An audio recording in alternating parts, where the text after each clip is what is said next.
നമസ്കാരം. ചോര കൊണ്ടെഴുതിയ സ്വാതന്ത്ര്യ സമര ചരിത്രമുള്ള നാടാണ് നമ്മുടേത്. ചൂണ്ടുവിരലിൽ മഷി കൊണ്ടെഴുതിയ ജനാധിപത്യത്തിന്റെ ദീർഘകാല ചരിത്രമുള്ള നാടുകൂടിയാണ് നമ്മുടേത്.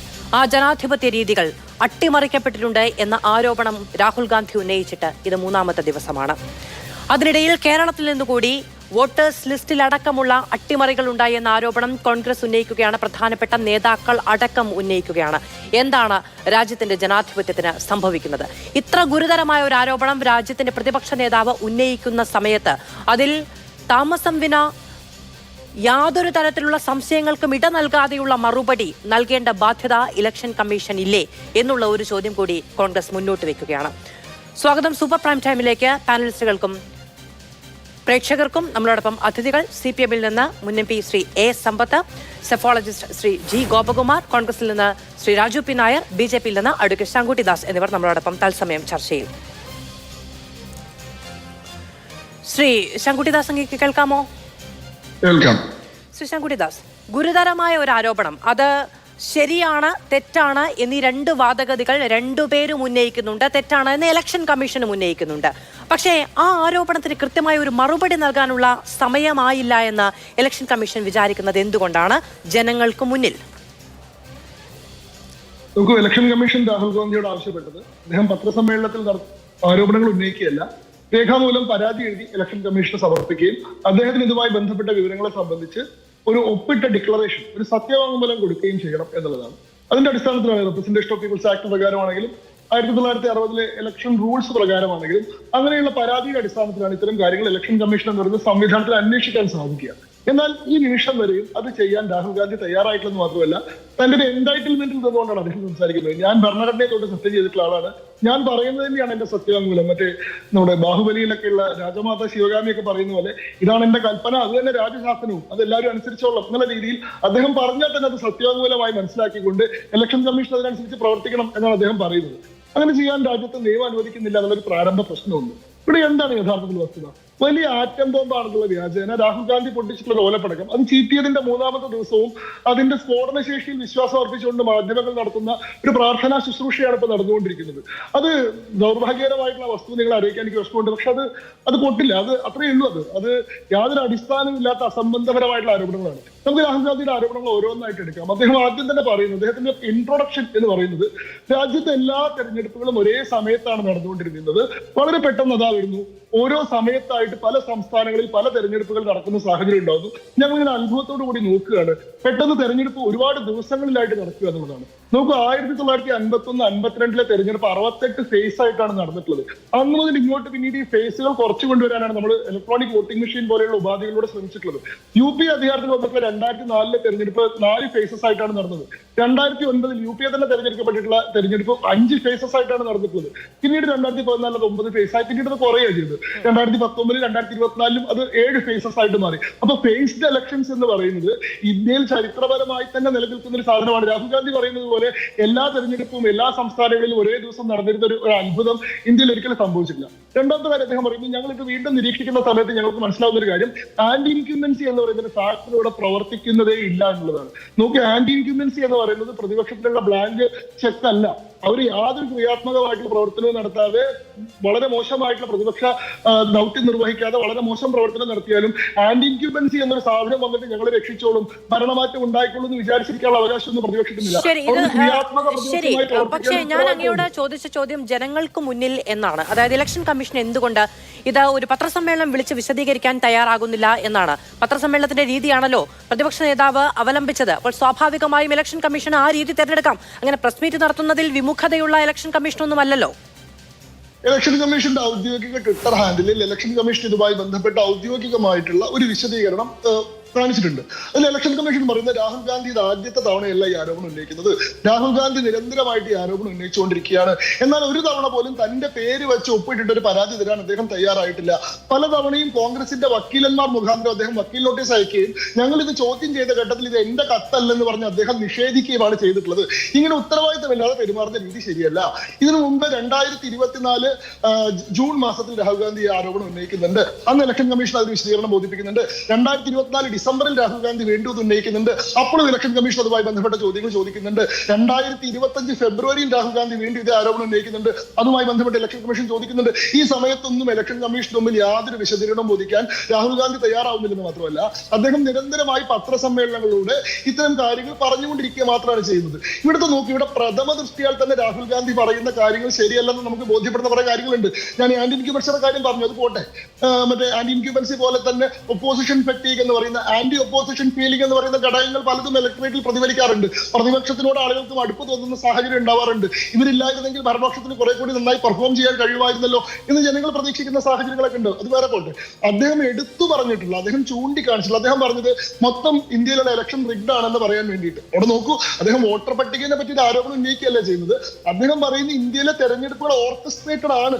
അത് വളരെ കൃത്യമായിട്ട് തെരഞ്ഞെടുപ്പ് കമ്മീഷൻ കോംപ്രമൈസ്ഡ് ആണ്, ഭരിക്കുന്ന പാർട്ടിക്ക് വേണ്ടി തെരഞ്ഞെടുപ്പുകൾ സംഘടിപ്പിച്ച് കൊടുക്കുകയാണ് ചെയ്യുന്നത് എന്ന വളരെ രൂക്ഷമായ ഗുരുതരമായിട്ടുള്ള ഒരു ആരോപണം അദ്ദേഹം ഉന്നയിക്കുന്നു. അതിന് അദ്ദേഹം വയ്ക്കുന്ന തെളിവുകൾ എന്താണ്? അദ്ദേഹം ഏറ്റവും പ്രത്യേകമായിട്ട് എടുത്തു പറഞ്ഞത് മഹാദേവ്പുര മണ്ഡലത്തിലെ കാര്യമാണ്. ബാംഗ്ലൂർ സെൻട്രലിൽ 8 അസംബ്ലി കോൺസ്റ്റിറ്റ്യുവൻസികളുള്ള ബാംഗ്ലൂർ സെൻട്രൽ ലോക്സഭാ മണ്ഡലത്തിൽ എല്ലാ മണ്ഡലങ്ങളിലും 7 മണ്ഡലങ്ങളിലും കോൺഗ്രസ് 1ാം സ്ഥാനത്ത് വന്നു. പക്ഷെ മഹാദേവ്പുര എന്ന് പറയുന്ന ഒരു മണ്ഡലത്തിൽ മാത്രം 1,50,000 വോട്ടുകൾക്ക് BJP 1ാം സ്ഥാനത്ത് വന്നു.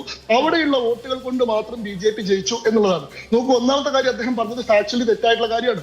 മഹാദേവ്പുര എന്ന് പറയുന്ന മണ്ഡലത്തിൽ ആകെ 8 കോൺസ്റ്റിറ്റ്യുവൻസികളിൽ 4 സ്ഥലത്ത് BJP ആണ് 1ാം സ്ഥാനത്ത് വന്നതെങ്കിൽ 4 സ്ഥലത്ത് മാത്രമാണ് കോൺഗ്രസ് 1ാം സ്ഥാനത്ത് വന്നിട്ടുള്ളത്. അതായത് തുല്യമായി തന്നെയാണ് അവിടെ ഉണ്ടായിട്ടുള്ളത്. മഹാദേവ്പുര എന്ന് പറയുന്ന ഒരു മണ്ഡലത്തിൽ 1,50,000 വോട്ടിന് BJP ജയിച്ചിട്ടുണ്ട്, അത് ശരിയാണ്. പക്ഷെ അവിടെയുള്ള ബാക്കി പല മണ്ഡലങ്ങളിലും ഇതേപോലെ BJP ജയിച്ചിട്ടുണ്ട്. ഈ മഹാദേവ്പുര എന്ന് പറയുന്ന മണ്ഡലം എടുത്താൽ തന്നെ 2018 54,000 വോട്ടിന്റെ മാർജിൻ ഉണ്ടായിരുന്ന മണ്ഡലമാണത്. അതേപോലെ തന്നെ 2023 BJPക്ക് അവിടെ 94,000 വോട്ടിന്റെ മാർജിൻ ഉണ്ടായിരുന്ന മണ്ഡലമാണത്. മഹാദേവ്പുരയെ പറ്റി, അതായത് ഒരാൾ എക്സ്റ്റംബർ ആയിട്ട് ഒരു കാര്യം പറയുമ്പോൾ തെറ്റ് പറ്റുന്നത് നമുക്ക് മനസ്സിലാക്കാം. എന്നാൽ 40 അംഗങ്ങളെ വെച്ച് 4 മാസം റിസർച്ച് നടത്തിയതിനു ശേഷം ഒരു ഡിജിറ്റലൈസ്ഡ് പത്രസമ്മേളനം നടത്തുമ്പോൾ പവർ പോയിന്റ് പ്രസന്റേഷൻ നോക്കിയിട്ട് ഒരാളൊരു മണ്ഡലത്തെ പറ്റി തെറ്റ് പറയുന്നത് എങ്ങനെയാണെന്ന് എനിക്ക് മനസ്സിലായില്ല. ഞാൻ അങ്ങേലേക്ക് വരാം. ശ്രീ രാജു പി നായർ, ഒരു മിനിറ്റ് ഞാൻ വരാം. 2 തവണ ഞാൻ അങ്ങേലേക്ക് വന്നു. ഇത് വളരെ സാങ്കേതികമായ കാര്യമായതുകൊണ്ട് തന്നെ സമയമെടുത്ത് തന്നെ എല്ലാവരും പറഞ്ഞു പോകണം, ഇടപെടേണ്ടതില്ല എന്നൊക്കെ തന്നെയാണ് നമ്മൾ വിചാരിക്കുന്നത്. കാരണം രാജ്യത്തിന്റെ ജനാധിപത്യ സംവിധാനത്തെ കുറിച്ചുള്ള ആവലാതികളും ആശങ്കകളുമാണ് പ്രതിപക്ഷ നേതാവ് ഉന്നയിക്കുകയും രാജ്യം 2-3 ദിവസമായി ചർച്ച ചെയ്യുകയും ചെയ്യുന്നത്. ശ്രീ രാജു പി നായർ, അതായത് ഈ രാജ്യത്തെ മുഴുവൻ തെരഞ്ഞെടുപ്പ് ക്രമക്കേടുമായി ബന്ധപ്പെട്ട ആശങ്കകൾ ഉന്നയിക്കാൻ പ്രതിപക്ഷ നേതാവ് തിരഞ്ഞെടുത്ത ഒരൊറ്റ മണ്ഡലം, ആ ലോക്സഭാ മണ്ഡലത്തിലെ വോട്ടിന്റെ കണക്കുകൾ പറയുമ്പോൾ, നിയമസഭാ മണ്ഡലങ്ങളുടെ അടിസ്ഥാനത്തിൽ പറയുമ്പോൾ പോലും അതിൽ തെറ്റുപറ്റി എന്ന കാര്യം ഉന്നയിച്ചുകൊണ്ടാണ് BJP അതിനെ പ്രതിരോധിക്കാൻ ശ്രമിക്കുന്നത്. അങ്ങനെ ഒരു തെറ്റു പറ്റാൻ പാടുണ്ടോ എന്നത് ഒരു ചോദ്യം.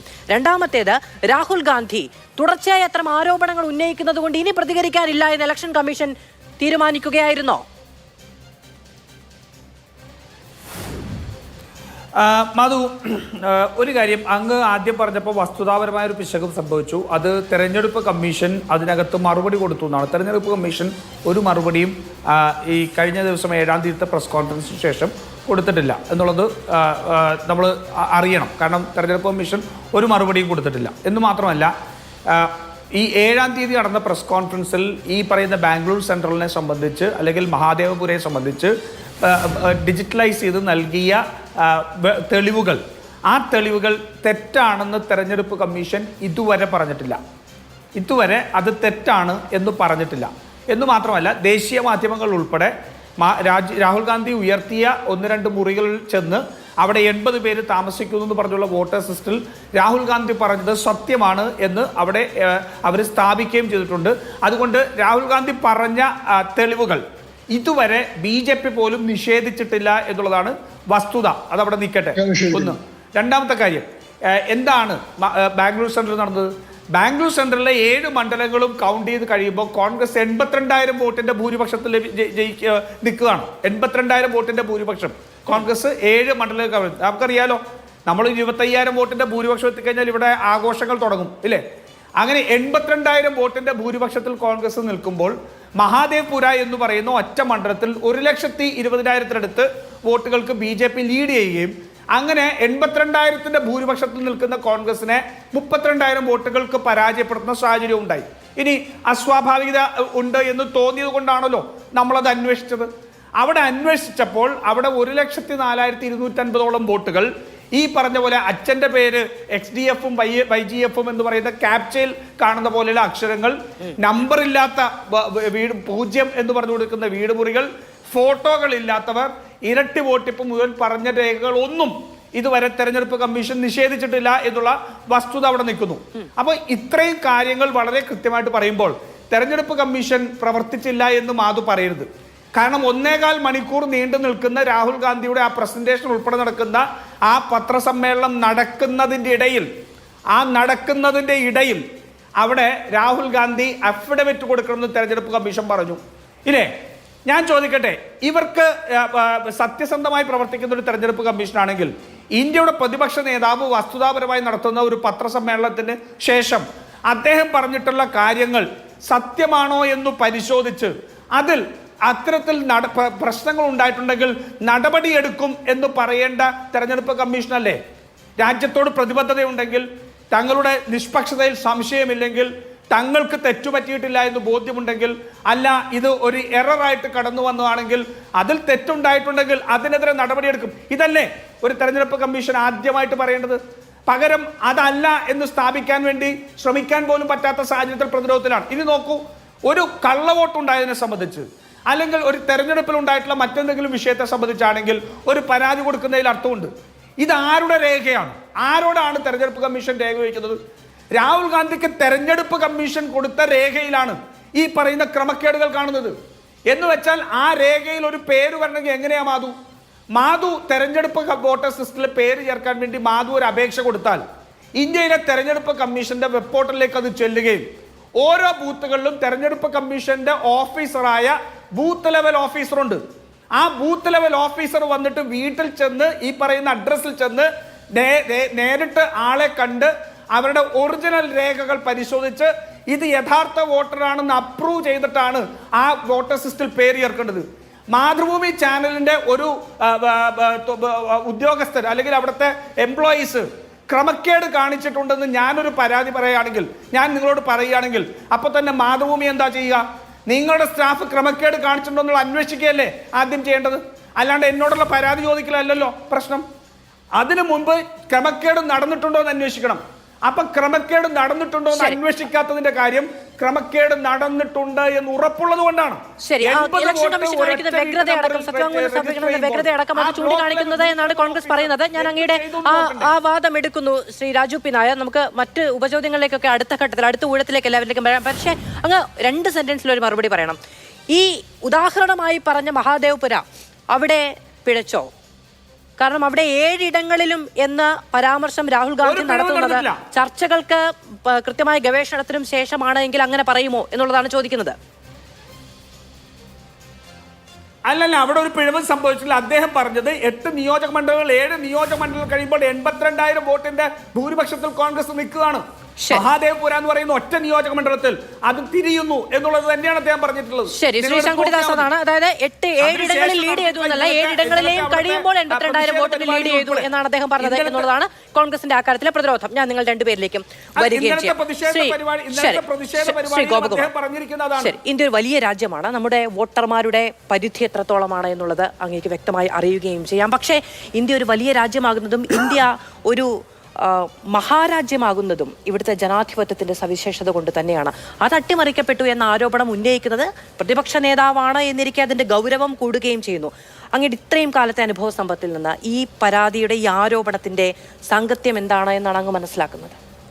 ഇവിടെ ചൂണ്ടിക്കാണിച്ചതുപോലെ ലോകത്തിലെ ഏറ്റവും വലിയ ജനാധിപത്യ രാജ്യമാണ്, ഒരു ഇലക്ടറൽ ഡെമോക്രസിയാണ് നമ്മളത്. ആ നിലയ്ക്ക് തെരഞ്ഞെടുപ്പിൻ്റെ ഏറ്റവും പ്രധാനപ്പെട്ട യന്ത്രമായി കണക്കാക്കുന്ന ഇലക്ഷൻ കമ്മീഷൻ വളരെയധികം നീതിപൂർവമായി പ്രവർത്തിക്കണം. ആ നിലയ്ക്ക് അതിൻ്റെ പ്രവർത്തനത്തിലുണ്ടാകുന്ന പരിമിതികളാണ്, അതിലുണ്ടാകുന്ന കഴിവുകേടുകളും അവരുടെ ഇന്നഫിഷ്യൻസിയുമാണ് ഈ കാര്യങ്ങൾ കൊണ്ടുവരുന്നത്.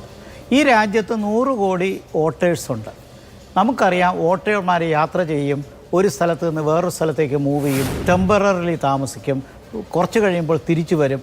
ഇങ്ങനെ തുടങ്ങി പിന്നെ അമർത്യ സെൻ ഇന്നലെ ചൂണ്ടിക്കാണിച്ചതുപോലെ, വിശ്വവിഖ്യാതനായ അമർത്യ സെൻ ചൂണ്ടിക്കാണിച്ചതുപോലെ, ഇതിലേറ്റവും സഫർ ചെയ്യുന്നത് പാവപ്പെട്ട ആൾക്കാരാണ്. ചിലപ്പോൾ ഒരു മുറിയിൽ അവർ കഴിഞ്ഞുകൂടിയെന്നിരിക്കും, പിന്നെ അവരെ കാണത്തില്ല.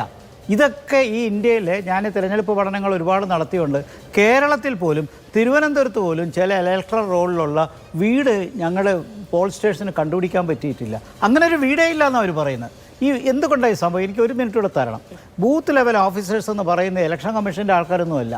ഇത് യഥാർത്ഥത്തിൽ നടക്കുന്ന ഇലക്ഷൻ കമ്മീഷൻ്റെ മെഷീനറി എന്ന് പറയുന്നത് റവന്യൂ ഡിപ്പാർട്ട്മെൻറ്റ് തിരിച്ച് മറ്റ് അധ്യാപകരെ താൽക്കാലികമായിട്ട് പുറഞ്ഞു വിടുകയാണ്. അവർക്ക് അതിനുള്ള പരിമിതിയേ ഉള്ളൂ. അവരതുകൊണ്ട് ചുരുങ്ങിയ സമയം കൊണ്ട് ജോലി ചെയ്യും. ഇപ്പോൾ പലപ്പോഴും ഇപ്പോൾ സ്ത്രീകളെയാണ് വിടുന്നതെങ്കിൽ അവർ ഭർത്താക്കന്മാരാരെങ്കിലും കൂടെ വരും. ചിലപ്പോൾ ഭർത്താവായിരിക്കും ചെന്ന് ഡേറ്റ കളക്ട് ചെയ്തിട്ട് വരുന്നത്. അപ്പോൾ ഇത് വലിയ നഗരങ്ങളിലായാലും ചെറിയ നഗരങ്ങളിലായാലും എന്യൂമറേഷൻ പ്രോപ്പർ അല്ല. ഈ വോട്ടർ രജിസ്ട്രേഷൻ പ്രോപ്പറാക്കണം. ഇതിൻ്റെ അടിസ്ഥാന പ്രശ്നം വോട്ടർ രജിസ്ട്രേഷനാണ്. ഇപ്പോൾ ഞാൻ ഇടയ്ക്കിരുന്ന് തമാശയിലൊന്ന് ആലോചിച്ചു പോയി. അതായത് കന്യയ്യപ്പൻ വരാത്തൊരു സമയത്ത് അയ്യപ്പൻ വിവാഹം ചെയ്യുമെന്ന് പറയുന്നു. അതുപോലെ പെർഫെക്റ്റായിട്ടൊരു ഇലക്ട്രൽ റോൾ ഉണ്ടാകുമ്പോഴാണ് ജനാധിപത്യത്തിൻ്റെ പൂർണ്ണ വിജയം നിൽക്കുന്നത്. അങ്ങനെ ഒരു ഇലക്ട്രൽ റോൾ ഇല്ല. ഈ ഇലക്ട്രൽ റോളുമായിട്ട് നല്ല പരിചയമുള്ള ഒരാളെന്നുള്ള നിലയിൽ പറയുകയാണ്. ആൾക്കാർ മരിക്കും, കൂടുതൽ ടെമ്പററി ആയിട്ട് മൂവ് ചെയ്യും, പെർമനൻ്റ് ആയിട്ട് മൂവ് ചെയ്യും, മറ്റു ചില വ്യത്യാസങ്ങൾ വരും, ഒരേ സമയം മറ്റു സ്ഥലങ്ങളിൽ പേര് രജിസ്റ്റർ ചെയ്യും. ഇലക്ഷൻ കമ്മീഷൻ എന്ന് പറഞ്ഞാൽ എന്തോ കരിങ്കലിന് കാറ്റുപിടിച്ച പോലെ ഒരു കൊടൂര ഇരുമ്പ് ഫ്രെയിം വർക്കുള്ളൊരു സംഭവ വികാസമാണ്. അതൊരു ഭരണഘടനാ സ്ഥാപനമാണ്. അതിന് ഒരു തെറ്റും വരാൻ കഴിയില്ല. അതിനുവേണ്ടി ഇന്ത്യൻ ജനാധിപത്യം ചെലവഴിക്കുന്ന പണം എന്ന് പറയുന്നത് നമുക്ക് ചിന്തിക്കാൻ കഴിയുന്നതിനപ്പുറത്തേക്കാണ്. അത് ഈ രീതിയിൽ കുത്തഴിഞ്ഞ് പ്രവർത്തിച്ചാൽ മതിയോ? പോരാ, തീർച്ചയായിട്ടും പോരാ. ഇതിൻ്റെ പ്രധാനമായിട്ട് ആരോപണം ഉന്നയിക്കേണ്ടതും വിമർശിക്കേണ്ടതും ഇലക്ഷൻ കമ്മീഷനെ തന്നെയാണ്. ഇലക്ഷൻ കമ്മീഷൻ നീതിപൂർവമായി പ്രവർത്തിച്ചാലേ ജനാധിപത്യം വിജയിക്കുള്ളൂ. ഇന്ന് യാദൃച്ഛമായിട്ട് നിങ്ങൾ ശ്രദ്ധിച്ചു കാണും, ഹിന്ദുവിലെ ഒരു മനോഹരമായൊരു എഡിറ്റോറിയൽ, ഫിക്സ് ദ ഫ്ലോസ് എന്നാണ് പറയുന്നിരിക്കുന്നത്. സാധാരണ ഇടതുപക്ഷ പത്രമാണെന്നൊക്കെയാണ് പറയുന്നത്. പക്ഷേ ആ പത്രത്തിനകത്ത് വന്നിരിക്കുന്ന ഫുൾ എഡിറ്റോറിയൽ, ഒറ്റ എഡിറ്റോറിയലാണ്, 2 പാരഗ്രാഫിൽ വളരെ വ്യക്തമായിട്ട് ഇലക്ഷൻ കമ്മീഷൻ്റെ പരിമിതികളും അവർ ചെയ്യാത്ത കാര്യങ്ങളും വോട്ടർ രജിസ്ട്രേഷൻ ശരിയാക്കേണ്ട ന്യൂനതകളും ഇത് പറയുന്നതോടൊപ്പം തന്നെ രാഷ്ട്രീയക്കാര്യത്തെക്കുറിച്ച് വളരെ ഒബ്ജക്റ്റീവായിട്ട് പറയുന്നുണ്ട്. ഇത് കാരണം ഒരു മാസീവ് റിഗ്ഗിങ് നടന്നു എന്ന് ഞങ്ങൾക്ക് കരുതാൻ പറ്റില്ല. ഇതുമൂലം തിരഞ്ഞെടുപ്പ് ഒരു ഭരിക്കുന്ന പാർട്ടിക്ക് അനുകൂലമായി കണക്ട് ചെയ്തു എന്നുള്ളൊരു കോറിലേഷൻ സ്ഥാപിക്കാൻ രാഹുൽ ഗാന്ധിക്ക് കഴിഞ്ഞിട്ടില്ല എന്നാണ് എഡിറ്റോറിയൽ പറയുന്നത്.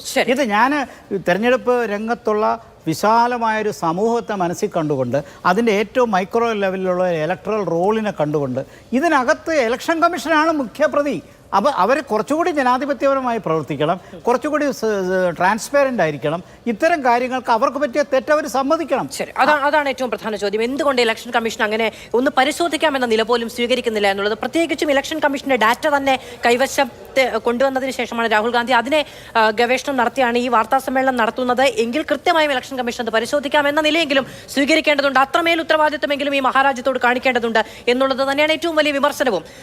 അഡ്വക്കേറ്റ് എ സമ്പത്ത്, ഇലക്ഷൻ കമ്മീഷന്റെ ഡാറ്റയിൽ മാതാപിതാക്കളുടെ പേരെന്താണ്, വീട്ടു നമ്പർ എന്താണ് എന്നതടക്കം ഈ ആൽഫബറ്റിലെ എല്ലാ അക്ഷരങ്ങളും എഴുതി വെച്ചിട്ടുണ്ട് എന്ന കണക്കിൽ നേരത്തെ എല്ലാവരും പറയുന്നത് പോലെ ഇലക്ഷൻ കമ്മീഷൻ ഉദ്യോഗസ്ഥർ നേരിട്ട് ഹിയറിംഗ് അടക്കം നടത്തി തയ്യാറാക്കുന്ന രേഖ എന്നുള്ളതൊക്കെയാണ് വെച്ച് പുലർത്തപ്പെടുന്ന വിശ്വാസം. അപ്പോൾ മിണ്ടാൻ കഴിയാത്ത നാക്കും, ചോദിക്കാൻ കഴിയാത്ത നാക്കും, കാണാൻ കഴിയാത്ത കണ്ണും വെച്ചല്ലല്ലോ ഈ ഉദ്യോഗസ്ഥർ ഒന്നും ഇത് ചെയ്യുന്നത് എന്നതുള്ളതൊരു ചോദ്യം. അപ്പോൾ സ്വന്തം ഡാറ്റ വെച്ച ഒരാൾ കൃത്യമായ കാര്യങ്ങൾ ചോദിക്കുമ്പോൾ അതിനെതിരെ മിണ്ടാതിരിക്കുക, ഇങ്ങോട്ട് അഫിഡവിറ്റ് കൊണ്ടുവന്നാൽ പരിശോധിക്കാം എന്ന നില സ്വീകരിക്കുക, അത് ഇന്നു തന്നെ വേണമെന്ന് തിട്ടൂരം വെക്കുക തുടങ്ങിയ നിലപാട് വെച്ച് ജനങ്ങളെ വിശ്വാസത്തിലെടുക്കാൻ കഴിയുമോ? ഈ രാഷ്ട്രീയ ആരോപണങ്ങൾക്കപ്പുറത്ത് കഴിഞ്ഞ ദിവസം സമൂഹ മാധ്യമങ്ങളിലൊക്കെ കണ്ട ഏറ്റവും വലിയ ഒരു തമാശ എന്ന് പറയുന്നത് ഇലക്ഷൻ കമ്മീഷൻ ഇന്ത്യയിൽ ചേരില്ല, പുറത്തുനിന്ന് പിന്തുണ നൽകും എന്ന നിലയ്ക്കായിരുന്നു. അത് പക്ഷേ ഒരു തമാശയല്ല, അത് തമാശ എന്ന നിലയ്ക്ക് ജനാധിപത്യ വിശ്വാസികൾക്ക് കാണാനും കഴിയില്ല.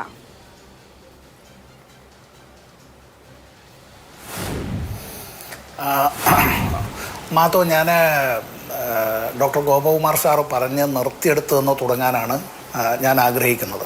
ഇപ്പോൾ ഞങ്ങൾ 3 പേര് ഇവിടെ ഇപ്പോൾ ശ്രീ രാജു പി നായരും അതുപോലെ ശ്രീ ശങ്കുട്ടി ദാസും ഞാനും ഞങ്ങൾ വ്യത്യസ്ത രാഷ്ട്രീയ പ്രസ്ഥാനങ്ങളെ പ്രതിനിധീകരിച്ച് ഞങ്ങളിതിൽ പങ്കെടുക്കുന്നുവെങ്കിലും ഗോപകുമാർ സാറ് 15ാം ലോക്സഭാ തെരഞ്ഞെടുപ്പ് കാലത്ത് അന്ന് സ്ഥാനാർത്ഥിയായിരുന്ന എൻ്റെ തെരഞ്ഞെടുപ്പ് വിജയത്തിൻ്റെ അത് ഏതാണ്ട് കൃത്യമായി പ്രവചിക്കുകയുണ്ടായി. തൊട്ടടുത്ത തെരഞ്ഞെടുപ്പ് 16ാം ലോക്സഭാ തെരഞ്ഞെടുപ്പ് കാലത്ത് ആ തെരഞ്ഞെടുപ്പ് അങ്ങനെ എനിക്ക് വിജയിക്കാൻ കഴിയുമോ എന്നുള്ള സന്ദേഹവും ഏതാണ്ട് കൃത്യമായി അദ്ദേഹം പ്രകടിപ്പിച്ച ആളാണ്. ഞാൻ സാറ് പറഞ്ഞ് നിർത്തിയെടുത്തു എന്ന് തുടങ്ങാനാണ് ആരംഭിക്കുന്നത്. ഒന്ന്, നമ്മുടെ തെരഞ്ഞെടുപ്പ് കമ്മീഷനെ സംബന്ധിച്ച് നമ്മൾ ഇത്തരം ചർച്ചകളിലും എല്ലാം പറയുമ്പോഴും സ്വാഭാവികമായി ഇപ്പോൾ ഞങ്ങൾ 3 പേർക്ക് പകരം മറ്റാരെങ്കിലും ആയിരുന്നെങ്കിൽ എത്രമാത്രം അല്ലാതെ ചെളിവാരി എറിഞ്ഞുകൊണ്ട് ഒരു പക്ഷേ രാഷ്ട്രീയമായ വാദപ്രതിവാദങ്ങളിലേക്ക് പോകുമായിരുന്നു എന്നെനിക്കറിയില്ല. മാധു ഈ കാര്യത്തിൽ ഈ ഒരു വിഷയം തിരഞ്ഞെടുത്തത് നന്നായി. ഇന്ത്യയുടെ ഭരണഘടനയിലെ ഭാഗം 15, ഇന്ത്യയുടെ ഭരണഘടനയിലെ ഭാഗം 15, അതിൻ്റെ ഭാഗം 15 തെരഞ്ഞെടുപ്പുകളെ സംബന്ധിച്ച് പ്രതിപാദിക്കുന്നത്. ആ തെരഞ്ഞെടുപ്പുകളെ സംബന്ധിച്ച് ഇന്ത്യയിലെ ലോക്സഭ, രാജ്യസഭ, അതുപോലെ നമ്മുടെ നിയമസഭ, ലെജിസ്ലേറ്റീവ് കൗൺസിൽ, രാഷ്ട്രപതി, ഉപരാഷ്ട്രപതി ഇവരുടെ എല്ലാം തെരഞ്ഞെടുപ്പുകൾ അത് നടത്തുന്നതുമായി ബന്ധപ്പെട്ട് ഇലക്ട്രൽ റോളിൻ്റെ അതിൻ്റെ തയ്യാറാക്കൽ മുതൽ അതിൻ്റെ പിന്നീട് പരാതികൾ കേൾക്കലും തെരഞ്ഞെടുപ്പ് പ്രക്രിയ അത് ഒരുപക്ഷെ ഒന്നിലേറെ സ്ഥാനാർത്ഥികൾ വന്നാൽ ഒരു സ്ഥാനത്തേക്ക് വന്നാൽ ആ തെരഞ്ഞെടുപ്പ് നടത്തുകയും നമ്മുടെ തെരഞ്ഞെടുപ്പ് സമ്പ്രദായം അനുസരിച്ച് ഫസ്റ്റ് പാസ് ദ പോസ്റ്റ് എന്നുള്ളതാണല്ലോ, എത്ര വോട്ട് കിട്ടി എന്നുള്ളതിനേക്കാൾ ഏറ്റവും കൂടുതൽ വോട്ട് കിട്ടി എന്നുള്ളതാണല്ലോ വിഷയം. ആർട്ടിക്കിൾ 324 മുതൽ അനുച്ഛേദം 324 മുതൽ അനുച്ഛേദം 329 വരെയാണ് ഇവിടെ ഈ നമ്മുടെ തെരഞ്ഞെടുപ്പ് കമ്മീഷനുമായി ബന്ധപ്പെട്ട നിയമനവും അധികാരങ്ങളും ചുമതലകൾ അതിൻ്റെ കർത്തവ്യങ്ങൾ ഒക്കെ അതിനകത്ത് പറയുന്നത്. അതിൽ തന്നെ ഈ അനുച്ഛേദം 329 ഈ തെരഞ്ഞെടുപ്പ് പ്രക്രിയകളിൽ കോടതികൾക്ക് ഇടപെടാനുള്ള അധികാരത്തിൻ്റെ പരിമിതി, അല്ലെങ്കിൽ അത് പറയുന്ന bar to interference by courts in electoral matters എന്നാണ്. തെരഞ്ഞെടുപ്പ് വിഷയങ്ങളിൽ കോടതികളുടെ ഇടപെടലിന് വിലക്ക് ഇതും കൂടി പറഞ്ഞുകൊണ്ടാണ് വരുന്നത്. ഇവിടെ ഒരു കാര്യം നമ്മൾ മനസ്സിലാക്കാനുള്ളത്, സുപ്രീം കോടതിയുടേതായിട്ടുള്ള അധികാരങ്ങൾ പോലെയാണ് ഇപ്പോൾ ഇന്ത്യ ഗവൺമെൻറ് ഇപ്പോൾ ചെയ്തിട്ടുള്ളത്. സുപ്രീം കോടതിയുടെ ചീഫ് ജസ്റ്റിസ് കൂടി പങ്കെടുത്തുകൊണ്ടുള്ള ഒരു തെരഞ്ഞെടുപ്പ് സമിതിയാണ് മുഖ്യ തെരഞ്ഞെടുപ്പ് കമ്മീഷണറെ, ചീഫ് ഇലക്ഷൻ കമ്മീഷണറെ തിരഞ്ഞെടുക്കുന്നതുമായി ബന്ധപ്പെട്ട് വേണമെന്ന് സുപ്രീം കോടതിയിൽ നിന്ന് വിധിന്യായം വന്നപ്പോൾ അത് മറികടക്കാനായി നിയമനിർമ്മാണം നടത്തിയതായ ഒരു സർക്കാരാണ് ഇന്ത്യൻ യൂണിയനിൽ ഇപ്പോൾ ഉള്ളത്. അപ്പോൾ ഇത് എക്സിക്യൂട്ടീവിൻ്റെ ഒരു ഭാഗമായി, എക്സിക്യൂട്ടീവിൻ്റെ ഒരു കരമായി, ഒരു അഡ്ജങ്ക്റ്റായി, ആ എക്സിക്യൂട്ടീവിൻ്റെ ട്രെയിനിലെ ഒരു ലാസ്റ്റ് ബോഗിയായി, വാഗനായി മാറുന്ന നിലയിലേക്ക് തെരഞ്ഞെടുപ്പ് കമ്മീഷൻ അങ്ങനെ എത്തുന്നുണ്ടോ എന്ന് സംശയം പ്രകടിപ്പിച്ചാൽ അവരെ കുറ്റം പറയാൻ കഴിയില്ല. ഞാനിപ്പോൾ ഇവിടെ ഈ ഒരു തെരഞ്ഞെടുപ്പ്, നമ്മൾ കഴിഞ്ഞ ലോക്സഭാ തെരഞ്ഞെടുപ്പ്, മാധു നന്നായി ഈ കാര്യത്തിൽ നിങ്ങളുടെ അതുപോലെ തന്നെ ഗോപകുമാർ സാറിൻ്റെ കയ്യിലും ആ ഡാറ്റ കാണും. അതായത് നമ്മളിപ്പോൾ 18ാം ലോക്സഭാ തെരഞ്ഞെടുപ്പാണ്. 18ാം ലോക്സഭാ തെരഞ്ഞെടുപ്പ് കഴിഞ്ഞ് BJPക്ക് ഒറ്റയ്ക്ക് ഭൂരിപക്ഷം കിട്ടിയില്ല. BJPക്ക് ഇന്ത്യയിൽ ആകെ കിട്ടിയ വോട്ട് 36.33% ഈ കഴിഞ്ഞ ലോക്സഭാ തെരഞ്ഞെടുപ്പിൽ. ശ്രീ നരേന്ദ്രമോദി വീണ്ടും പ്രധാനമന്ത്രിയായി എന്നുള്ളതും ഒരു മുന്നണി ഗവൺമെൻറ് NDA ഉണ്ടാക്കി എന്നുള്ളതും BJPക്ക് ഒറ്റയ്ക്ക് ഭൂരിപക്ഷം ഇല്ല എന്ന് പറയുമ്പോഴും 36.33% വോട്ട് മാത്രമാണുള്ളത്. അതായത് ഏതാണ്ട് റഫായി പറഞ്ഞാൽ ബാക്കി 67% വോട്ടും ഈ BJPക്കെതിരായിട്ടാണ് രേഖപ്പെടുത്തപ്പെട്ടത് എന്നതാണ് വ്യക്തം.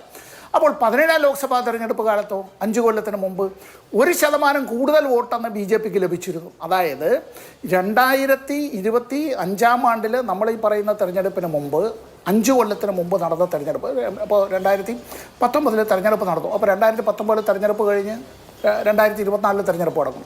2019 തെരഞ്ഞെടുപ്പ് അന്ന് നടക്കുമ്പോൾ അന്ന് BJPക്ക് ലഭിച്ചതിനേക്കാൾ അടുത്ത തെരഞ്ഞെടുപ്പിൽ 1% വോട്ട് കുറഞ്ഞപ്പോൾ 63 ലോക്സഭാ മണ്ഡലങ്ങൾ നഷ്ടപ്പെട്ടു, കുറഞ്ഞു MP-മാരുടെ എണ്ണം. നമ്മുടെ ലോക്സഭയിൽ 63 MP-മാരുടെ എണ്ണം കുറഞ്ഞത് വെറും 1% വോട്ട് കൊണ്ടാണ്. ഇവിടെ ഇത് മാത്രമല്ല, പല സംസ്ഥാനങ്ങളിലും 10% വോട്ട് ലഭിച്ചതായിട്ടുള്ള രാഷ്ട്രീയ പാർട്ടികൾക്ക്, അത് പ്രാദേശിക രാഷ്ട്രീയ പാർട്ടികളെന്ന് ഉത്തരേന്ത്യയിലെ പല മാധ്യമങ്ങളും പറഞ്ഞോട്ടെ, അവരെ ഞാൻ പ്രാദേശിക രാഷ്ട്രീയ പാർട്ടി എന്നൊന്നും ഞാൻ അങ്ങനെ പറയാൻ ആഗ്രഹിക്കുന്നുമില്ല. അവരങ്ങനെ പറയുന്നതായിട്ടുള്ള പല രാഷ്ട്രീയ പാർട്ടികൾക്കും ഇന്ത്യയിലെ ദേശീയ പാർട്ടികളെക്കാൾ കൂടുതൽ പാർലമെൻറ്റ് അംഗങ്ങളടക്കമുള്ളതാണ്. അവരുടേതായ അവർ ഇന്ത്യൻ ഭരണഘടനയോട് കൂറ് പ്രഖ്യാപിച്ചിട്ടുള്ളതും ഇന്ത്യയുടെ ദേശീയ പാർട്ടികളും തന്നെയാണ്. ആ രാഷ്ട്രീയ പാർട്ടികൾക്ക് പലയിടത്തും 10% വോട്ട് ലഭിച്ചവർക്ക് കഴിഞ്ഞ ലോക്സഭാ തെരഞ്ഞെടുപ്പുകളിൽ നോക്കിയാൽ ഒരു സീറ്റ് പോലും ലഭിക്കാത്തതായി പോയി എന്നുള്ളതുമാണ്. ഇവിടെ ഞാനിപ്പോൾ ഈ ഒരു ഇത്തരം ഒരു തെരഞ്ഞെടുപ്പ് കമ്മീഷനുമായി ബന്ധപ്പെട്ട കാര്യത്തിൽ ഇത്തരത്തിൽ ചില പരാതികൾ ഉന്നയിച്ചത് ലോക്സഭയിലെ പ്രതിപക്ഷ നേതാവ് ബഹുമാന്യനായ ശ്രീ രാഹുൽ ഗാന്ധി ഇത്തരം ഒരു കാര്യം ഉന്നയിച്ചതിൽ ഞാൻ മാതൃഭൂമിയിലെ ഓൺലൈനിൽ വന്നതായിട്ടുള്ള ആ വരി മാത്രം മാധു ഒന്ന് നോക്കിയേ, ഇന്ന് വന്നിട്ടുള്ളതിനകത്താണ്. അതിൽ പറഞ്ഞിട്ടുള്ളൊരു കാര്യം, കോട്ട്, അദ്ദേഹത്തിന് ഒരു പ്രശ്നവും ഉണ്ടാകരുതെന്ന് കമ്മീഷൻ വൃത്തങ്ങൾ അറിയിച്ചിരുന്നു, ഫുൾ സ്റ്റോപ്പ്. രാഹുൽ സത്യവാങ്മൂലത്തിൽ ഒപ്പുവെച്ചില്ലെങ്കിൽ അതിനർത്ഥം അദ്ദേഹം തൻ്റെ വിശകലനത്തിലും അതിൻ്റെ ഫലമായി ഉണ്ടാവുന്ന നിഗമനങ്ങളിലും തത്സംബന്ധമായ ആരോപണങ്ങളിലും വിശ്വസിക്കുന്നില്ല എന്നാണ്. അങ്ങനെയെങ്കിൽ അദ്ദേഹം രാജ്യത്തോട് മാപ്പ് പറയണമെന്നും കമ്മീഷൻ പറഞ്ഞിരുന്നു. മാതൃഭൂമിയിലാണ് ഈ പറഞ്ഞത്, അൺകോട്ട് ഞാൻ ഈ പറയുന്നു. അപ്പോൾ തെരഞ്ഞെടുപ്പ് കമ്മീഷനെ സംബന്ധിച്ചുള്ളൊരു പരാതി അല്ല ആക്ഷേപം അല്ല വിമർശനം അത്തരത്തിൽ ഉന്നയിച്ചാൽ തെരഞ്ഞെടുപ്പ് കമ്മീഷൻ തന്നെ ഇക്കാര്യത്തിൽ കളത്തിലിറങ്ങി കളിക്കുന്നതായിട്ടുള്ളൊരു കളിക്കാരനായി മാറുകയാണ്. ഇപ്പോൾ നമ്മൾ ഈ ചർച്ച നടത്തുമ്പോൾ നമ്മുടെ മലയാള മാധ്യമങ്ങളും മറ്റു പല മാധ്യമങ്ങളിലും ചർച്ച വന്നപ്പോൾ ദ സോ കോൾഡ് നാഷണൽ മീഡിയയിൽ ചർച്ച വന്നില്ല. 7-ാം തീയതിയാണ് ഈ വാർത്താ സമ്മേളനം നടന്നത്. ഇന്ത്യയുടെ ദേശീയ കവിയായ, ഇന്ത്യക്ക് പുറത്ത് 2 രാഷ്ട്രങ്ങളുടെയും ദേശീയ ഗാനങ്ങൾ അദ്ദേഹം രചിക്കുകയുണ്ടായി. ശ്രീ രവീന്ദ്രനാഥ ടാഗോറിൻ്റെ ഓർമ്മ ദിനത്തിൽ അദ്ദേഹം പറഞ്ഞൊരു വാചകമുണ്ട്. ആ ഓർമ്മ ദിനത്തിലാണ് ഈ പരാതി കൂടി വന്നത്. രത്നങ്ങളുടെ വില കൊടുത്ത് കുപ്പിച്ചില്ലുകൾ വാങ്ങുന്നത് പോലെയാണ് മനുഷ്യ സ്നേഹത്തിന് പകരം രാജ്യസ്നേഹത്തെ പ്രതിഷ്ഠിക്കുന്നതെന്ന് രവീന്ദ്രനാഥ ടാഗോർ പറയുകയുണ്ടായി. ഇവിടെ നമ്മുടെ തെരഞ്ഞെടുപ്പ് കമ്മീഷനെ പറ്റി ഇത്തരത്തിൽ ചില ചോദ്യങ്ങൾ ഉന്നയിച്ചാൽ BJP പറഞ്ഞു വെക്കാൻ ആഗ്രഹിക്കുന്നത് അവർ രാജ്യവിരുദ്ധരാണ്, രാജ്യദ്രോഹികളാണ്, ഭരണഘടനയെ അട്ടിമറിക്കാൻ ശ്രമിക്കുന്നവരാണ് എന്നൊക്കെയുള്ള നിലയിലേക്കാണ്.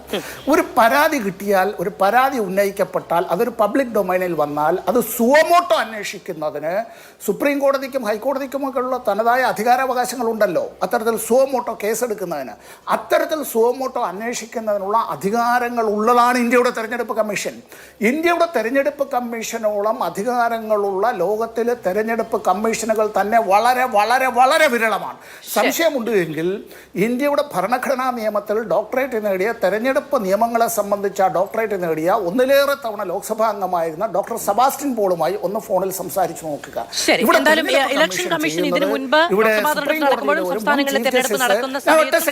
സുപ്രീം കോടതിയിലെ ഒരു മുൻ ചീഫ് ജസ്റ്റിസ് ഒരു വനിതയായ ജീവനക്കാരി അദ്ദേഹത്തിനെതിരായി പരാതി കൊടുത്തപ്പോൾ അദ്ദേഹം തന്നെ അന്വേഷിച്ച് പരാതിയിൽ കഴമ്പില്ല എന്ന് തള്ളി പിന്നീട് രാജ്യസഭയിൽ അദ്ദേഹം അംഗമായി വന്നിരിക്കുന്നതായിട്ടുള്ള ഒരു സുപ്രീം കോടതിയുടെ ചീഫ് ജസ്റ്റിസ് ഉണ്ട്. അദ്ദേഹത്തെയാണ് മാതൃകയാക്കുന്നതെങ്കിൽ തെരഞ്ഞെടുപ്പ് കമ്മീഷനോട് എന്താണ് പറയേണ്ടത്?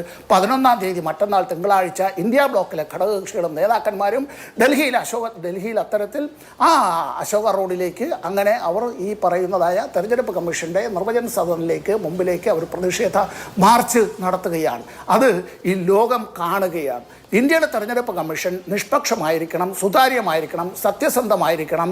പാളിച്ചകൾ ഉണ്ടായാൽ തിരുത്തണം, പാളിച്ചകൾ ഉണ്ടാകാതെ നോക്കേണ്ടതായിട്ടുണ്ട്. തെരഞ്ഞെടുപ്പിൽ വോട്ട് ചെയ്തവരുടെ കണക്ക് പോലും മണിക്കൂറുകൾ കഴിഞ്ഞ്, ദിവസങ്ങൾ കഴിഞ്ഞാലും പറയാൻ കഴിയാത്തതായിട്ടുള്ളൊരു തെരഞ്ഞെടുപ്പ് കമ്മീഷനും തെരഞ്ഞെടുപ്പ് കമ്മീഷൻ്റേതായിട്ടുള്ള അവരുടെ സൈറ്റിൽ തന്നെയുള്ള ഇത്തരത്തിലുള്ള അപാകതകൾ ഒരാൾ പുറത്തു കൊണ്ടുവന്നാൽ അതിനെപ്പറ്റി പറയുമ്പോൾ ഞങ്ങൾ ഈ തിരുവനന്തപുരത്തുകാർ പറയും, പാത്തു നിന്നവന് 10 പണം പിഴ എന്നുള്ളത് പോലെയാണ് തെരഞ്ഞെടുപ്പ് കമ്മീഷൻ പറയുന്നത്. ശരി, കേരളത്തിൽ കൂടി തൃശ്ശൂർ അടക്കം ചില ആരോപണങ്ങൾ കൂടി ഉന്നയിക്കപ്പെടുന്നുണ്ട്. അതുമായി ബന്ധപ്പെട്ട് ഇന്ന് ഉണ്ടായ 2 പ്രതികരണങ്ങൾ കൂടി കാണാം നമുക്ക്.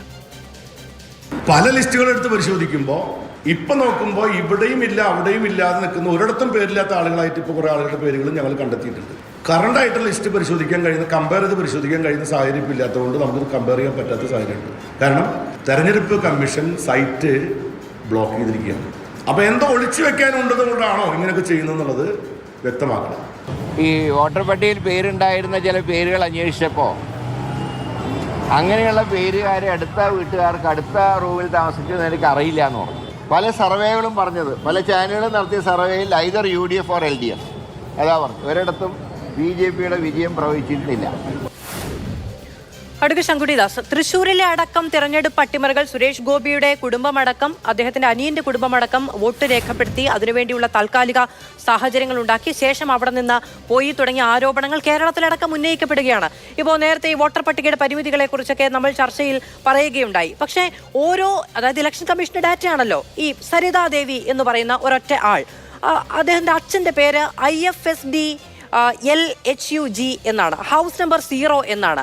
ഇത് ഇലക്ഷൻ കമ്മീഷന്റെ ഡാറ്റയാണ്. ഇലക്ഷൻ കമ്മീഷനാണ് അതിൽ കൃത്യത വരുത്തേണ്ടത്.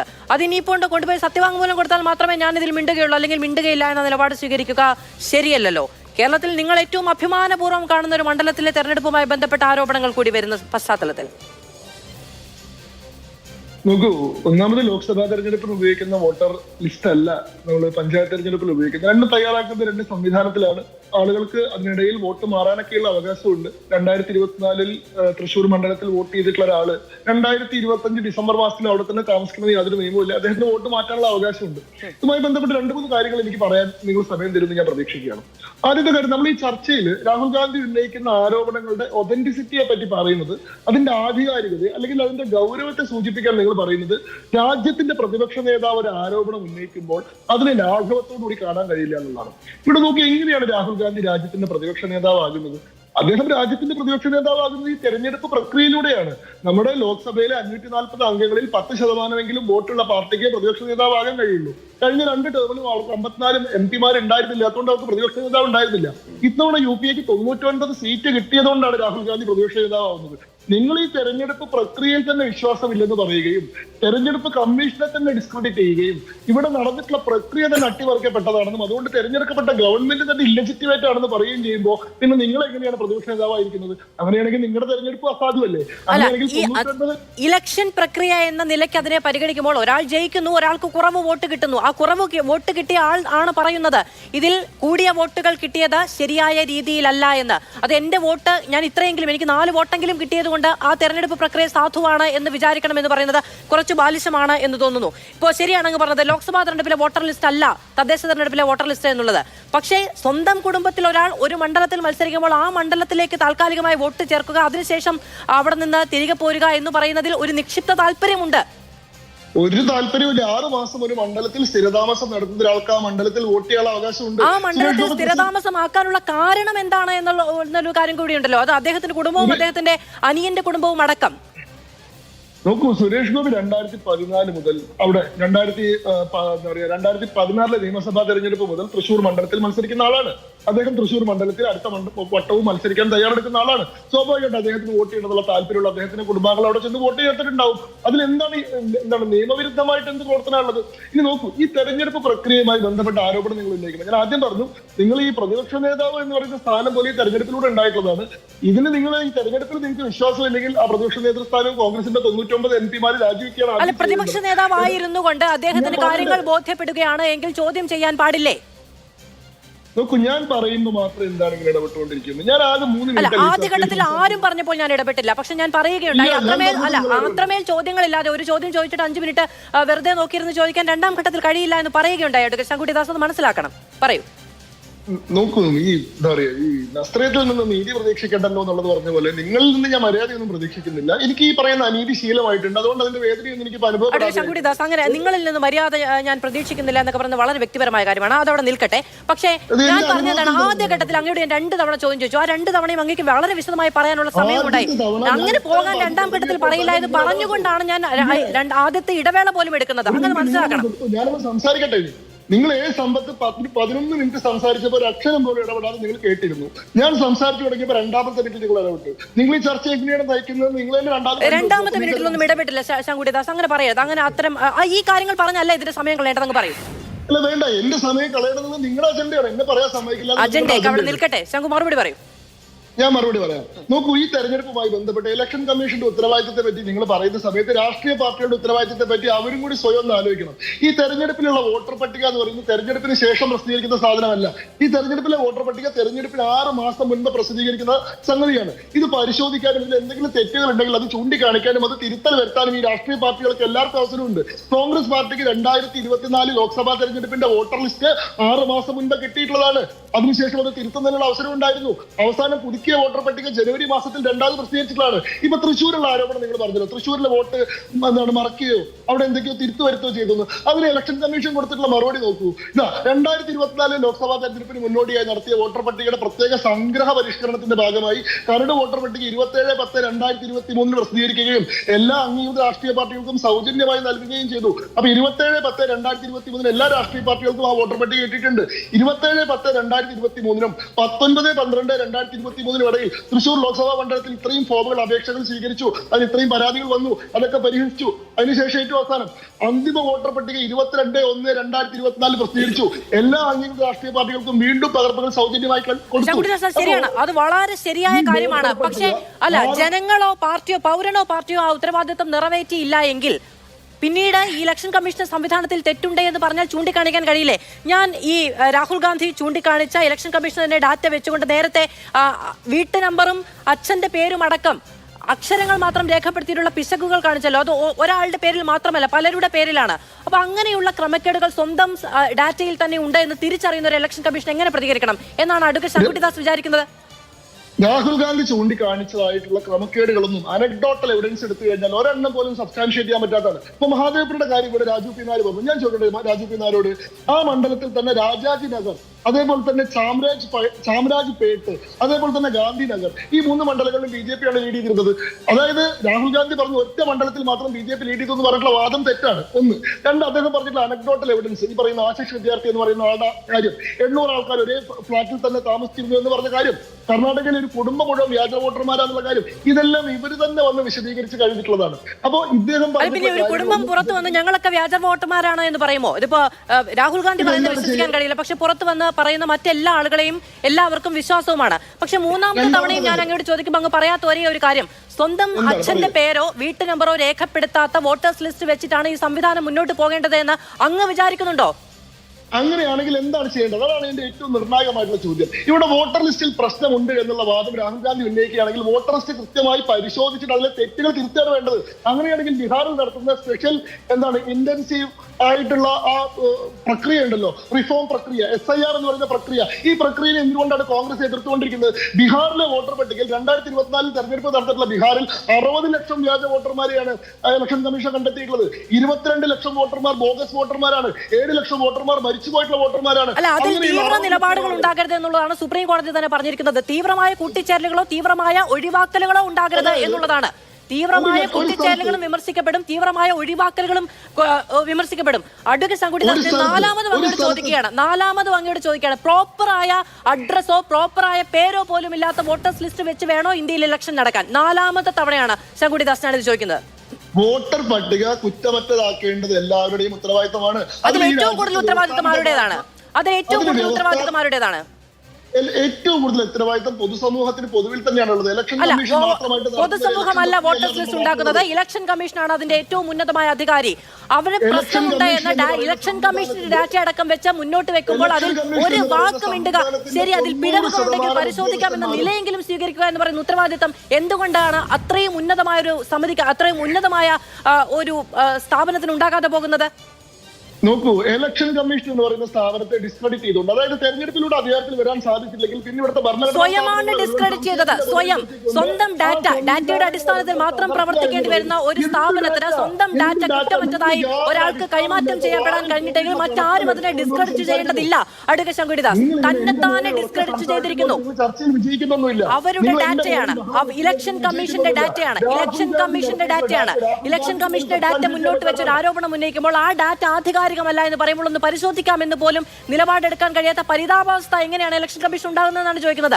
അതിനെ ഡിസ്ക്രെഡിറ്റ് എന്ന് പറയുന്നതിലൂടെ നിങ്ങൾക്ക് നിങ്ങളുടെ രാഷ്ട്രീയമായ നിലപാട് പറയാൻ കഴിയുമായിരിക്കും. പക്ഷെ മറ്റാരും അതിനെ ഡിസ്ക്രെഡിറ്റ് ചെയ്യേണ്ട ആവശ്യം പോലും ഉന്നയിക്കുന്നില്ല. സ്വന്തം ഡാറ്റ ഇങ്ങനെ ജനങ്ങൾക്ക് മുന്നിൽ വരുമ്പോൾ അതിലൊരു പേര് പോലും സ്വന്തമായി ഇല്ലാത്ത ഡാറ്റ വെച്ചിട്ടാണ് ഇന്ത്യയിൽ ഒരു പൗരൻ വോട്ട് രേഖപ്പെടുത്തേണ്ടതെന്ന് ഇലക്ഷൻ കമ്മീഷൻ തീരുമാനിച്ച് എന്ത് ചെയ്യാൻ പറ്റും? ഞാനൊരു കാര്യം മാത്രം നിങ്ങളോട് പറഞ്ഞു. ഇത് രാഹുൽ ഗാന്ധിക്ക് ഇലക്ഷൻ കമ്മീഷൻ രേഖാമൂലം കൊടുത്തിട്ടുള്ള chief election commissioner of Karnataka കൊടുത്തിട്ടുള്ള ഒരു രേഖാമൂലം ഉള്ള ഒരു മറുപടിയാണ്. ഈ മറുപടിയിൽ ഇവർ പറയുന്ന ഒരു കാര്യമുണ്ട്, draft electoral role given to INC November 2024, final electoral roll given to INC January 2025. After final publication, number of first appeals filed by INC nil, number of second appeals filed by INC nil. അതായത് ഈ draft പ്രസിദ്ധീകരിച്ചതിന് ശേഷം ഇതിന്റെ മുകളിൽ first appeal നിങ്ങൾക്ക് returning ഓഫീസർക്ക് കൊടുക്കാൻ പറ്റും, district കളക്ടർക്ക് കൊടുക്കാൻ പറ്റും. കോൺഗ്രസ് ഫയൽ ചെയ്തിട്ടുള്ള ഫസ്റ്റ് അപ്പീൽ 0. അല്ലെങ്കിൽ ഡിസ്ട്രിക്ട് കളക്ടറുടെ തീരുമാനം നിങ്ങൾക്ക് തൃപ്തികരമല്ലെങ്കിൽ അതിന് മുകളിൽ നിങ്ങൾക്ക് ചീഫ് ഇലക്ഷൻ ഓഫീസർക്ക് പരാതി കൊടുക്കാൻ കഴിയും. ശരി, ഒരു രാഷ്ട്രീയ പാർട്ടിയുടെ സംഘടനാ സംവിധാനം പരിതാപകരമാണ് എന്ന നിലയ്ക്ക് തന്നെ നമുക്ക് അതിനെ അഡ്രസ് ചെയ്യാം. പക്ഷേ ഇതിന്റെ ഡാറ്റ സംവിധാനവും ഇത് നടത്തുന്ന രീതിയും കൂടി പരിതാപകരമാകുന്ന ഒരു രാഷ്ട്രീയ പാർട്ടിയുടെ മാത്രം ഉത്തരവാദിത്തമുള്ള ഒരു സംവിധാനമല്ല. ആ സ്ഥാപനം എന്ന് പറയുന്നത് പൊതുപണം ഉപയോഗിച്ച് ചെലവഴിക്കുന്ന, അതിനുവേണ്ടി വലിയ തോതിൽ ഉദ്യോഗസ്ഥ സംവിധാനത്തെ ഉപയോഗിക്കുന്ന, അതിനുവേണ്ടി എക്സ്ട്രാ പവർ തന്നെ നമ്മുടെ കോൺസ്റ്റിറ്റ്യൂഷൻ കൊടുത്തിരിക്കുന്ന ഒരു സ്ഥാപനമാണ്. ഉത്തരവാദിത്തം കൂടുതൽ അവിടെ തന്നെയാണ് എന്നാണ് വിചാരിക്കുന്നത്. രാജ്യത്തിന്റെ ജനാധിപത്യത്തിന്റെ സംഘാടനവും അതിന്റെ സുരക്ഷയും രാജ്യം തന്നെ ഏൽപ്പിച്ചിരിക്കുന്ന ഒരു സ്ഥാപനമാണ് ഈ രീതിയിൽ സ്വയം ഡിസ്ക്രെഡിറ്റ് ചെയ്തിരിക്കുന്നത് എന്ന് പറയാതെ പോവുക നിവൃത്തിയില്ലാത്ത ഒന്നാണ് എന്ന് ഞാൻ വിചാരിക്കുന്നു. വളരെ ക്ഷമാപൂർവ്വം അഡ്വക്കേറ്റ് ശങ്കുട്ടിദാസ്. അയ്യോ, ഞാൻ അങ്ങയോടും അങ്ങയുടെ പാർട്ടിയോടുമല്ല, ഞാൻ ആ അവസ്ഥയെ കുറിച്ചാണ് വളരെ ക്ഷമാപൂർവ്വം ചിന്തിക്കുന്നത്. അങ്ങനെ തെറ്റിദ്ധരിക്കല്ലേ? പറയും. ഒരു കാര്യം കൂടി, ഫസ്റ്റ് അപ്പീൽ ഫയൽ ചെയ്തിട്ടില്ല, സെക്കൻഡ് അപ്പീൽ ഫയൽ ചെയ്തിട്ടില്ല. തെരഞ്ഞെടുപ്പ് കഴിഞ്ഞ 40 ആരും ചോദിക്കാനും പറയാനുമില്ലെങ്കിൽ എന്ത് തിണ്ണമെടുക്കും കാണിക്കാമെന്നൊരു സംവിധാനം വിചാരിക്കുകയാണെങ്കിൽ സോറി പറയുകയല്ലാതെ മറ്റു നിവൃത്തിയില്ല. അഡ്വക്കേറ്റ് ശങ്കുട്ടിദാസ്, നിങ്ങൾ എന്തായി പറഞ്ഞുകൊണ്ട് കഷ്ടമാണെന്ന് തന്നെയാണ് ഞാനും പറയുന്നത്. ഞാൻ അങ്ങനെയൊക്കെ വരാം. അതിൽ ചെയ്യാൻ കഴിയുന്ന ഫോറങ്ങളുണ്ട്. ആ ഫോറങ്ങളൊന്നും നിങ്ങൾ സമീപിച്ചില്ല. ഇലക്ഷൻ കഴിഞ്ഞ് 45 ദിവസത്തിനകം ഹൈക്കോടതിയെ അല്ല, ഇതൊന്നും കഴിഞ്ഞില്ല എങ്കിൽ, ഒരു വർഷത്തിന് ശേഷമാണ് ഒരു ഡാറ്റ കിട്ടുന്നത് എങ്കിൽ, അല്ല പൊട്ടത്തെറ്റി ഡാറ്റ എന്ന പേരിൽ സേവ് ചെയ്ത് വെച്ചിട്ട് അത് പരിശോധിക്കാൻ ഏതാണ്ട് 300 കിലോ പേപ്പർ കൊടുത്തിട്ട് നിങ്ങൾ പരിശോധിക്കുമെന്ന് പറയുമ്പോൾ ഒരു സംവിധാനം ഒരു ചോദ്യം ചോദിക്കുമ്പോൾ അതിന് പ്രോപ്പറായിട്ട് മറുപടി കിട്ടാതിരുന്നിട്ട് പിന്നീട് അയ്യോ ഇപ്പോഴാണോ കൊല്ലുന്നത്, നിങ്ങൾ എന്താ അപ്പീൽ കൊടുക്കാത്തെന്ന് ചോദിക്കുന്നതും ഒരു തിണ്ണമെടുക്കുക എന്ന് പറഞ്ഞു എന്നേ ഉള്ളൂ. അഡ്വക്കേറ്റ് ശങ്കുട്ടിദാസ്, ശ്രീ രാജു പിതാർ, നിങ്ങളുടെ സംഘടനാ സംവിധാനത്തെ കുറിച്ചാണ് ചോദിക്കുന്നത്. രാജു പിതാർ, നിങ്ങൾക്ക് ബൂത്ത് തലത്തിൽ ഏജന്റുമാരുണ്ടായിരുന്നില്ലേ? നിങ്ങൾക്ക് അപ്പീൽ കൊടുക്കാൻ നേരമുണ്ടായിരുന്നില്ലേ? ഈ രാജ്യത്തെ ഭരണഘടന നിങ്ങൾക്ക് നൽകിയിരിക്കുന്ന സ്വാതന്ത്ര്യങ്ങളിലെ ഇലക്ഷൻ പ്രോസസ്സിൽ എന്ന് ചോദിക്കുന്നുണ്ട്. നിങ്ങൾക്ക് എന്താണ് മറുപടി? ഇപ്പോഴാണോ നിങ്ങൾക്ക് നേരെ ഉദിച്ചത്, സൂര്യൻ ഉദിച്ചത് എന്നാണ് ചോദിക്കുന്നത്? ഒരു മിനിറ്റ് എനിക്ക് സമയം തരൂ. ഞാൻ വരാം ശങ്കു, ഞാൻ വരാം. അവസാനം ഞാൻ അങ്ങേലേക്ക് വന്നിരിക്കും. അതിന് മുമ്പായിട്ട് ആദ്യമായിട്ട് ശ്രീ ഗോകുമാർ സാർ പറഞ്ഞ ഒരു കാര്യം ഞാൻ എല്ലാ ബഹുമാനത്തോടു കൂടി പറയട്ടെ. ബൂത്ത് ലെവൽ ഓഫീസർമാർ തെരഞ്ഞെടുപ്പ് കമ്മീഷന്റെ പ്രതിനിധികളല്ല എന്ന് പറയുന്നത് ഈ തെരഞ്ഞെടുപ്പ് കമ്മീഷൻ കാണിക്കുന്ന മര്യാദകേടിനോട് നിങ്ങൾ സ്തുതി പാടുന്നതിന് തുല്യമാണ്. ഏത് ഉദ്യോഗസ്ഥരാണെങ്കിൽ പോലും തെരഞ്ഞെടുപ്പ് കമ്മീഷൻ അവരുടെ ഇലക്ട്രൽ റോൾസ് ഉണ്ടാക്കാൻ വേണ്ടി ഉണ്ടാക്കിയ സംവിധാനം, ആ തെരഞ്ഞെടുപ്പ് കമ്മീഷനോട് ഉത്തരവാദിത്തമില്ല എന്ന് പറയുന്നത് ശ്രീ ഗോകുമാർ സാർ അങ്ങ് സത്യം പറഞ്ഞാൽ എന്നെ അത്ഭുതപ്പെടുത്തിയിരിക്കുന്നു. ഒന്ന്, ഞാനത് പറയട്ടെ. രണ്ടാമത്തെ കാര്യം, മാധു ചോദിച്ച കാര്യം, ഒറ്റ കാര്യം ഞാൻ പറഞ്ഞിട്ട് പോരാം. കോൺഗ്രസ് സംഘടന വലിയ ദൗർബല്യം ഉണ്ടെന്ന് അങ്ങോട്ട് ഇരിക്കട്ടെ. ഇത് കോൺഗ്രസും BJPയും തമ്മിലുള്ള പ്രശ്നമല്ല. ഈ രാജ്യത്തെ തെരഞ്ഞെടുപ്പ് കമ്മീഷൻ മാധു സജി എന്ന് പറയുന്ന ഒരു സ്ഥാനാർത്ഥി സ്വതന്ത്രയായി വന്നാൽ മാധുവിന്റെ കയ്യിൽ നിന്ന് കെട്ടിവെക്കാനുള്ള പണം മേടിച്ചിട്ട് സ്ഥാനാർത്ഥിയാക്കാൻ അനുവദിക്കുന്നുണ്ടല്ലോ. തെരഞ്ഞെടുപ്പിന് നിശ്ചിത വോട്ട് കിട്ടിയില്ലെങ്കിൽ തെരഞ്ഞെടുപ്പ് ആ കെട്ടിവെച്ച കാശ് പോകുമല്ലോ. മാധു സജി എന്ന് പറയുന്ന സ്വതന്ത്ര സ്ഥാനാർത്ഥിക്ക് ഈ തെരഞ്ഞെടുപ്പ് കമ്മീഷന് ബാധ്യതയില്ലേ? അവർക്ക് നീതിയുക്തമായ സുതാര്യമായ ഒരു തെരഞ്ഞെടുപ്പ് നടത്തി കൊടുക്കാൻ ഈ തെരഞ്ഞെടുപ്പ് കമ്മീഷന് ബാധ്യതയില്ലേ? ഇത് കോൺഗ്രസും BJPയും തമ്മിലുള്ള വിഷയമാണോ? കോൺഗ്രസിന്റെ സംഘടനാ ശക്തിയോ, കോൺഗ്രസ് ജയിച്ചോ, കോൺഗ്രസ് പരാജയപ്പെട്ടോ എന്നാണ് ഇവിടുത്തെ വിഷയം. അതല്ല, തെരഞ്ഞെടുപ്പ് അട്ടിമറിയാണ് ഇതിനകത്തെ വിഷയം. നോക്കൂ മാധു, നമ്മൾ എപ്പോഴാണ് സംസാരിക്കുന്നത്? നമ്മൾ സംസാരിക്കുന്നത് ഇന്ത്യ ഒരു ഡീപ് സ്റ്റേറ്റ് ആയി മാറിയിരിക്കുന്നു എന്നുള്ള ബോധ്യത്തിൽ നിന്നുകൊണ്ടാണ്. ഒരു ഡീപ് സ്റ്റേറ്റ് ആയി മാറിയിരിക്കുന്നു. കോൺഗ്രസിന്റെ സംഘടനാ സംവിധാനം പരാജയമാണെന്ന് ഇരിക്കട്ടെ എന്ന് അങ്ങ് പറയുമ്പോൾ അങ്ങനെ ഇരുന്നാൽ മതിയോ നിങ്ങൾക്ക് എന്നൊരു ചോദ്യം സ്വാഭാവികമായി അവിടെ ഉണ്ടാകും. ഈ സംഘടനാ സംവിധാനം കെട്ടിപ്പടുക്കാൻ നിങ്ങൾക്ക് ഈ മറ്റൊരു വിഷയം എന്ന് പറയുമ്പോൾ മറ്റൊരു വിഷയമാണല്ലോ നമ്മൾ ആദ്യം ചർച്ച ചെയ്തത്. ശ്രീ രാജു പിനാർ നമ്മൾ ചർച്ച ചെയ്തു. അങ്ങനെ നോക്കുകുത്തിയായിരിക്കാനാണ് പ്രദേശമുള്ളത് എന്നതൊരു ചോദ്യമാണ്. നിങ്ങളുടെ സംഘടനാ സംവിധാനം പരാജയമാണ് ഞാൻ പറയാം. അങ്ങ് അങ്ങനെ പറയാമോ? അങ്ങനെ ഇരുന്നാ മതിയോ പ്രതിപക്ഷ ബെഞ്ചിൽ? മാധു ആ പറഞ്ഞത് ഞാൻ ഒറ്റ മറുപടി പറയാം. ഈ 2024 തെരഞ്ഞെടുപ്പിന്റെ വോട്ടിംഗ് ദിവസം പ്രഖ്യാപിച്ച കണക്കും അവസാനം തെരഞ്ഞെടുപ്പ് കമ്മീഷൻ പുറത്തുവിട്ട കണക്കും തമ്മിൽ 5 കോടി വോട്ടുകളുടെ വ്യത്യാസം ഉണ്ടായിരുന്നു എന്നുള്ളത് ADR ഉൾപ്പെടെ, വോയിസ് ഫോർ ഡെമോക്രസി ഉൾപ്പെടെ പുറത്തു കൊണ്ടുവന്നിട്ടുണ്ട്. 5 കോടി വോട്ടർമാരുടെ വ്യത്യാസം ഉണ്ടായിരുന്നുള്ളത്. എല്ലാ സംസ്ഥാനങ്ങളും മധ്യപ്രദേശ്, ഗുജറാത്ത്, മഹാരാഷ്ട്ര, രാജസ്ഥാൻ മുതലുള്ള സ്ഥലത്തെല്ലാം 10 മുതൽ 12%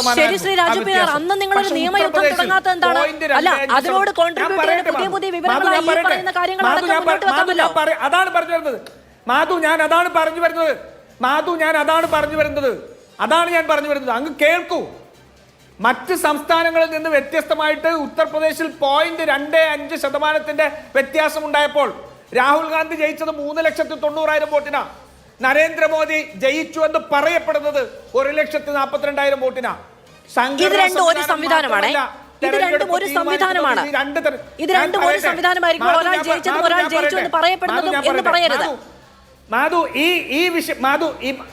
മാധു, ഞാൻ മറുപടി പറയുന്നില്ല. ഈ വിഷയത്തിൽ പൊതുജനങ്ങൾ അറിയേണ്ട കാര്യമുണ്ട്. അത് പറഞ്ഞു തീർക്കാൻ അനുവദിക്കണം. അതല്ലാതെ സംഘടനാ ദൗർബല്യത്തെ കുറിച്ച് സംസാരിക്കാനല്ല ഞാനിപ്പോ വന്നിട്ടുള്ളത്. അത് തെരഞ്ഞെടുപ്പിന് ശേഷം സംസാരിച്ചിട്ടുണ്ട്. ഇപ്പൊ എന്താ പ്രശ്നം? ഇന്ത്യ ഒരു ഡീപ് സ്റ്റേറ്റ് ആയിട്ട് മാറിയിരിക്കുന്ന സമയം ഒന്ന് ആലോചിച്ച് നോക്കൂ. തെരഞ്ഞെടുപ്പ് കമ്മീഷനെ ഡിസ്ക്രെഡിറ്റ് ചെയ്തതിനെ കുറിച്ച് പറയുന്നു. ആരാ തെരഞ്ഞെടുപ്പ് കമ്മീഷനെ ഡിസ്ക്രെഡിറ്റ് ചെയ്തത്? സുപ്രീം കോടതിയുടെ വിധിക്ക് എതിരായിട്ട് സുപ്രീം കോടതിയുടെ ജഡ്ജിയെ അതിന്റെ തീരുമാനിക്കുന്ന പാനലിൽ നിന്ന് മാറ്റിക്കൊണ്ട് ഗവൺമെന്റിന്റെ 2 പ്രതിനിധികളും പ്രതിപക്ഷ നേതാവ് എന്ന് പറഞ്ഞു കൊണ്ടുവന്ന് രാഷ്ട്രീയ താല്പര്യത്തിനനുസരിച്ച് തെരഞ്ഞെടുപ്പ് കമ്മീഷനെ നിയോഗിക്കാൻ തീരുമാനിച്ചത് ഈ ഡീപ് സ്റ്റേറ്റ് അല്ലേ? അവിടെയല്ലേ നിങ്ങൾ പറയുന്നത് തെരഞ്ഞെടുപ്പ് കമ്മീഷനെ ഡിസ്ക്രെഡിറ്റ് ചെയ്തു എന്ന്?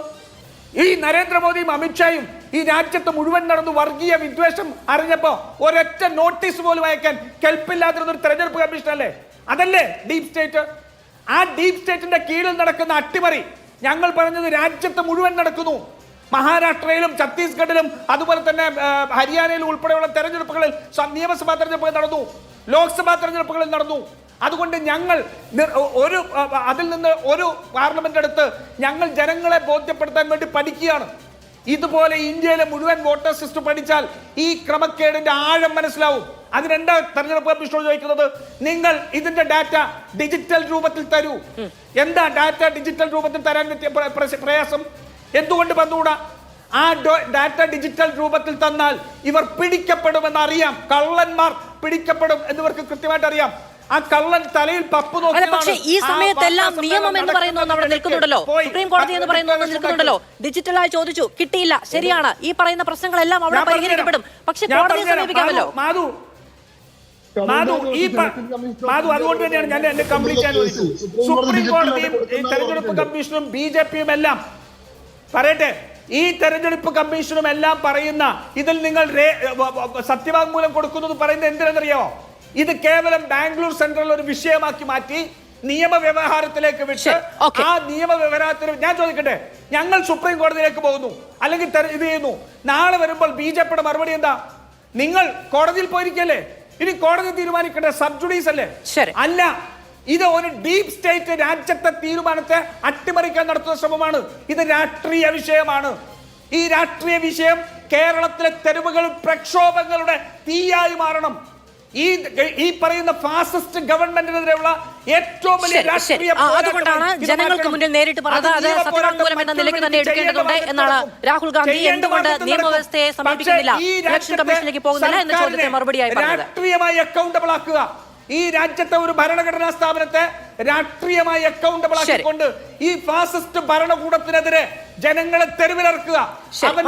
എക്സ്പയർഡ് ആയ വോട്ടേഴ്സ് ലിസ്റ്റ് ആണ്, അതുമായി ബന്ധപ്പെട്ട നിയമ നടപടിയിലേക്ക് പോയാൽ കൃത്യമായ വിവരങ്ങളില്ല എന്ന് പറയാൻ കഴിയും എന്നുകൂടി പറഞ്ഞു വെക്കുന്നുണ്ട്. ശ്രീ ഗോപകുമാർ, ഇങ്ങനെ ഒരു ആരോപണം ഉന്നയിച്ചാൽ അതിന് മറുപടി പറയേണ്ടത് സെൻട്രൽ ഇലക്ഷൻ കമ്മീഷനാണ്. പക്ഷേ അതുപോലുമല്ല ഉണ്ടാകുന്നത്. അതിന് മറുപടി ഇന്ത്യക്ക് വേണ്ടതില്ല എന്ന് ചിന്തിക്കേണ്ടതുണ്ടോ? കാരണം നമ്മുടെ മുന്നിൽ വന്നിരിക്കുന്ന ഈ ആരോപണങ്ങളും രാഷ്ട്രീയമായ കാരണങ്ങൾക്കും അപ്പുറത്ത് ഇലക്ഷൻ കമ്മീഷന്റെ കൈവശമുള്ള ഡാറ്റ എന്ന് പറയുന്നതിനെ ജനാധിപത്യം ആധികാരികമായി വിശ്വസിക്കുന്ന ഒന്നാണ്. അതിൽ മറുപടി വേണ്ടത് കോടതിയിൽ കേസ് നടത്തിയോ? നമുക്കറിയാം, ഒരു ഇലക്ഷൻ കേസൊക്കെ പോയാൽ എത്ര വർഷം എടുക്കും എന്നുള്ളത്. അതിനിടയിൽ രാജ്യത്ത് സുപ്രധാനമായ ഇലക്ഷനുകൾ നടക്കേണ്ടതുണ്ട്. മാത്രമല്ല, രാജ്യവ്യാപകമായ ഒരു ശുചീകരണം ഈ ആരോപണങ്ങൾക്ക് മറുപടിക്കാൻ വേണ്ടി ഇലക്ഷൻ കമ്മീഷൻ നടത്തുന്നുണ്ട് എന്നുകൂടി കോൺഗ്രസ് ആരോപിക്കുന്നു. തീർച്ചയായിട്ടും. ഒരു മിനിറ്റ് രാജു പി നായർ പറഞ്ഞതിനകത്തുള്ള പ്രശ്നം പറഞ്ഞുതരാം. സംശയമുണ്ടെങ്കിൽ വിക്കിപീഡിയ നോക്കിയാൽ മതി. ബൂത്ത് ലെവൽ ഓഫീസർമാരെ നിയമിക്കുന്നത് സർക്കാരിൽ നിന്ന് താൽക്കാലികമായിട്ട് ഇലക്ഷൻ സമയത്ത് 600 രൂപ ഓണറേറിയം കൊടുത്താണ് നിയമിക്കുന്നത്. ഞാൻ പറഞ്ഞു വന്ന ഞാൻ ചോദിക്കട്ടെ, SPG നിയമിക്കുന്നത് സംസ്ഥാന വ്യത്യാസമുണ്ട്. ഇല്ല, എന്നെ പറയാൻ അനുവദിക്കണം. ഇല്ല, എന്റെ സമയമാണ്, എന്നെ പറയാൻ അനുവദിക്കണം.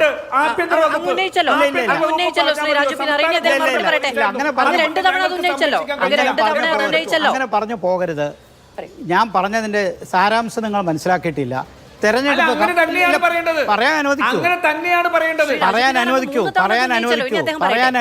രാജു, പറയാൻ അനുവദിക്കൂ. തെരഞ്ഞെടുപ്പ് കമ്മീഷന് ശക്തമായൊരു ഉദ്യോഗസ്ഥ വൃന്ദമില്ല, പരിശീലനമുള്ള ആൾക്കാരില്ല. സർക്കാർ ജീവനക്കാരെ താൽക്കാലികമായി ഡെപ്യൂട്ടി ചെയ്ത് കൊണ്ടുവരുന്നു. അതിൻ്റെ പരിമിതിയാണ് ഞാൻ ചൂണ്ടിക്കാണിച്ചത്. അത് താങ്കൾക്ക് മനസ്സിലാകാഞ്ഞിട്ടല്ല. പോട്ടെ, താങ്കളുടെ ചോദ്യത്തിലേക്ക്. വ്യക്തമായിട്ടും ഞാനിതിനോട് പൂർണ്ണമായിട്ട് യോജിക്കുന്നു. ഇന്ത്യയിൽ ഇത്തരം കാര്യങ്ങൾ ഉയർത്തിക്കൊണ്ടുവരേണ്ട ചുമതല പൊതുസമൂഹത്തിന് തന്നെയാണ്, പ്രതിപക്ഷത്തിന് തന്നെയാണ്. അത് കൊണ്ടുവരുന്നതിന് മറുപടി പറയാൻ ഇലക്ഷൻ കമ്മീഷന് ഉത്തരവാദിത്വമുണ്ട്. അതിന് കാലതാമസം എന്നൊരു കാര്യം പറഞ്ഞാൽ, കാലതാമസം വന്നാൽ പിന്നെ ആരോപണത്തിന് വാലിഡിറ്റി ഇല്ല. ഇല്ല, വാലിഡിറ്റി ഉണ്ട്, തീർച്ചയായിട്ടും വാലിഡിറ്റി ഉണ്ട്. ഒരു ശക്തമായ ഒരു ജനാധിപത്യത്തിൽ വിമർശനങ്ങൾ ഉൾക്കൊള്ളുവാൻ ഒരു നിഷ്പക്ഷമായൊരു കമ്മീഷൻ എന്നുള്ള നിലയിൽ ഇലക്ഷൻ കമ്മീഷന് നല്ല ഉത്തരവാദിത്വമുണ്ട്. ആ ഇലക്ഷൻ കമ്മീഷൻ അതിന് മറുപടി പറയണം. ഇതിപ്പോൾ ദേശീയ തലത്തിൽ ഇതൊരു ചർച്ചയായിട്ടില്ല എന്നുള്ളത് നമ്മൾ ശ്രദ്ധിക്കണം. അതെന്തുകൊണ്ടാണ് അതാകത്തതിൻ്റെ കാരണം എനിക്ക് തോന്നിയിട്ടുള്ളത്, പൊതുസമൂഹം താരതമ്യേന ശക്തമായ സമൂഹങ്ങളിലെ ഇത്തരം ചർച്ചകൾ ഉണ്ടാവുകയുള്ളൂ. ഇപ്പോൾ കേരളത്തിൽ അത് ചർച്ചയാവുന്നതിൻ്റെ കാരണം കേരളത്തിലെ പൊതുസമൂഹത്തിൻ്റെ ശക്തിയാണ്, താരതമ്യേന ശക്തിയാണ്. ദേശീയ തലത്തിൽ ഇതൊരു ചർച്ചയാകാത്തതിൻ്റെ കാരണം ഇതിനേക്കാൾ വലിയ ഇഷ്യൂസിലേക്ക് അവർ മാറി മാറി പോകുന്നുണ്ടാകാം. പൊതുവിൽ രാജ്യത്ത് പൊതുസമൂഹം ശക്തമല്ല എന്ന് വിശ്വസിക്കുന്ന ഒരാളാണ് ഞാൻ.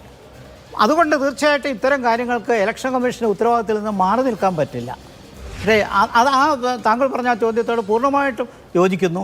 ഇത് കേസ് പറഞ്ഞ് ഒരിക്കലും അവസാനിപ്പിക്കാൻ പറ്റില്ല. അത് രാജു പറഞ്ഞ പതിറ്റാണ്ടുകളെടുക്കും. അതല്ല അതിൻ്റെ സൊല്യൂഷൻ. വിശ്വാസ്യത, ക്രെഡിബിലിറ്റി, അതാണ് പ്രധാനം. ഇലക്ഷൻ കമ്മീഷൻ്റെ ക്രെഡിബിലിറ്റി റീഗെയിൻ ചെയ്യണം. ഇത് ഇലക്ഷൻ കമ്മീഷൻ, ആദ്യത്തെ ഇലക്ഷൻ കമ്മീഷൻ സുകുമാർ സെന്നിൻ്റെ കാലം തൊട്ട് നമുക്കറിയാം ഒരുപാട് ആരോപണങ്ങൾ കോൺഗ്രസ് ഭരിച്ചപ്പോഴും ഉണ്ടായിട്ടുണ്ട്, ഇവർ പറഞ്ഞപ്പോഴും ഉണ്ടായിട്ടുണ്ട്, അതിൽ സംശയമൊന്നുമില്ല. പക്ഷേ ഇലക്ഷൻ കമ്മീഷൻ നിഷ്പക്ഷമായി നിൽക്കണം. അതിനു വേണ്ട ഞാൻ വാദിക്കുന്നത് ഇപ്പോഴും പറയുന്നത് ഇലക്ഷൻ കമ്മീഷൻ വളരെ വളരെ ഗുരുതരമായ ആരോപണങ്ങൾ പ്രതിപക്ഷം ഉന്നയിച്ചിട്ടുണ്ട്. അതിന് പരിശീലനം കൊടുക്കുന്ന ആൾക്കാർ തന്നെ പറഞ്ഞതുപോലെ പല ഉപതെരഞ്ഞെടുപ്പുകളുടെ സമയത്ത് പ്രധാനമന്ത്രി അടക്കം ചില പരാമർശങ്ങൾ നടത്തുമ്പോൾ ഇലക്ഷൻ കമ്മീഷൻ മിണ്ടുന്നില്ല, ചോദിക്കുന്നില്ല, അതൊരു കൃത്യമായ നടപടി എടുക്കുന്നില്ല. നിഷ്പക്ഷമായ ഒരു അമ്പയറായിട്ട് ഫൗള് നടക്കുമ്പോൾ വിസിൽ അടിക്കണം. അങ്ങനെ ഉണ്ടായില്ലെങ്കിൽ ആരോട് ചോദിക്കും? അത് ജനങ്ങൾ തീർച്ചയായിട്ടും ചോദിച്ചുകൊണ്ട് തന്നെ ഇരിക്കണം. ജനങ്ങൾക്ക് ചോദിക്കാനുള്ള പ്ലാറ്റ്ഫോമാണ് പൊതുസമൂഹവും രാഷ്ട്രീയ പാർട്ടികൾ. അതല്ലേ ഈ ചർച്ചയുടെ പ്രാധാന്യം. അതുകൊണ്ടല്ലേ ഈ ചർച്ച വരുന്നത്. ഇതിന് ഉത്തരം പറയേണ്ടത് ഇലക്ഷൻ കമ്മീഷൻ തന്നെയാണ്. പക്ഷേ ഈ രാഷ്ട്രീയ പാർട്ടികൾ ജനങ്ങളുടെ ഉത്തരവാദിത്വം ഏറ്റെടുത്ത ചോദ്യങ്ങൾ ചോദിച്ചാലും അത് രാഷ്ട്രീയ തന്ത്രം എന്ന നിലയ്ക്ക് മാത്രം അഡ്രസ് ചെയ്യുകയാണ് മറുപക്ഷം. അല്ല, അവിടെയാണ് പരിമിതിയുള്ളത്. കാരണം നമുക്കിതൊരു രാഷ്ട്രീയ വിഷയം മാത്രമല്ല, ഇതിനകത്തൊരു സബ്സ്റ്റാൻറ്റീവ് ഇഷ്യൂ ഉണ്ട്, ലീഗൽ ഇഷ്യൂ ഉണ്ട്. അതുകൊണ്ട് കുറ്റമറ്റ ഇലക്ട്രൽ റോളാണ് നമ്മുടെ നാട്ടിൻ്റെ ആവശ്യം. ഞാൻ അതാണ് എൻ്റെ പോയിന്റ്സ് നമ്പർ 1 അതാണ്. രണ്ടാമത്തെ കാര്യം, ഇലക്ഷൻ കമ്മീഷന് വേണ്ട രീതിയിലുള്ള മെഷീനറി ഇല്ല.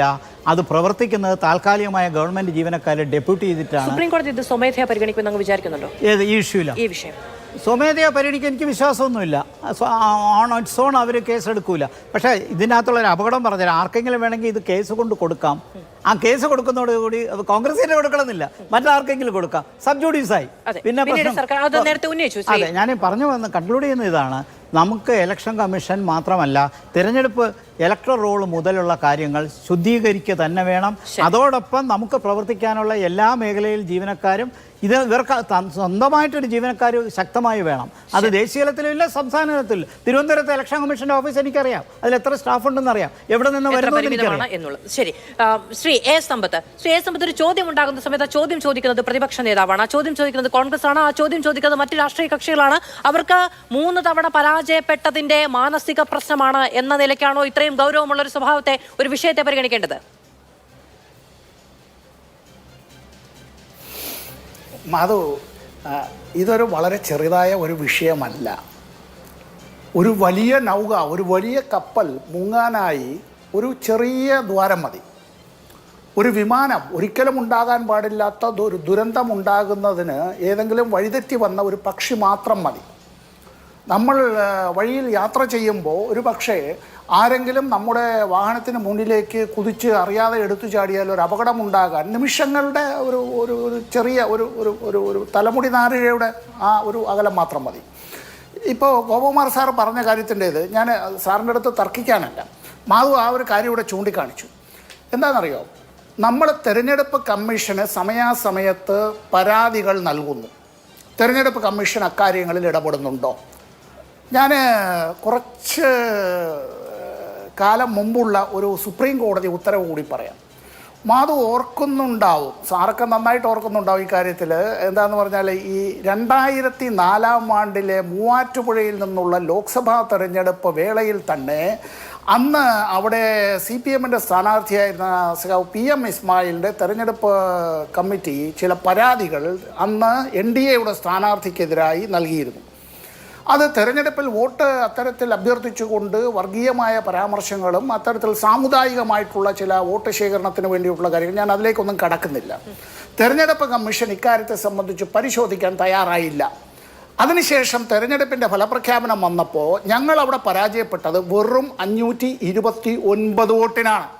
2004 ആ തെരഞ്ഞെടുപ്പ് കഴിഞ്ഞ് ശ്രീ PC തോമസ് അന്ന് NDA ഗവൺമെൻറ്റിൽ അദ്ദേഹം സഹമന്ത്രിയുമായി കേസ് നമ്മുടെ ഈ ഹൈക്കോടതിയിൽ നേരിട്ട് അങ്ങനെ വിസ്തരിക്കപ്പെടുന്നതായിട്ടുള്ളത് ഇലക്ഷൻ പെറ്റീഷനുകളാണ്, തെരഞ്ഞെടുപ്പ് ഹർജികളാണ്. ആ തെരഞ്ഞെടുപ്പ് ഹർജിയിൽ ശ്രീ PM ഇസ്മായിലിന് വാദിഭാഗത്തിന് ഹർജിക്കാരന് അനുകൂലമായി വിധിയുണ്ടായി. ആ വിധിക്കെതിരായി ശ്രീ PC തോമസ് സുപ്രീം കോടതിയിൽ പോയി. സുപ്രീം കോടതിയിൽ ഇതിൻ്റെ അപ്പീലെല്ലാം കേട്ടതിന് ശേഷം സുപ്രീം കോടതിയുടെ വിധി വന്നു എന്നത് എപ്പോഴാണ് എന്ന് ചോദിച്ചാൽ, ആ തെരഞ്ഞെടുപ്പിൻ്റെ കാലാവധിയെല്ലാം കഴിഞ്ഞ് അവിടെ ലോക്സഭയും പിരിച്ചുവിട്ട്, നമ്മൾ പറയുമല്ലോ പശുവും ചത്ത് പാലും പിരിഞ്ഞ് മോരിലെ പുളിയും പോയി എന്നുള്ളതിന് ശേഷം സുപ്രീം കോടതി വിധി വന്നു. എന്താ, അവിടെ വിജയിച്ച സ്ഥാനാർത്ഥിയുടെ തെരഞ്ഞെടുപ്പ് അസാധുവായി പ്രഖ്യാപിച്ചു.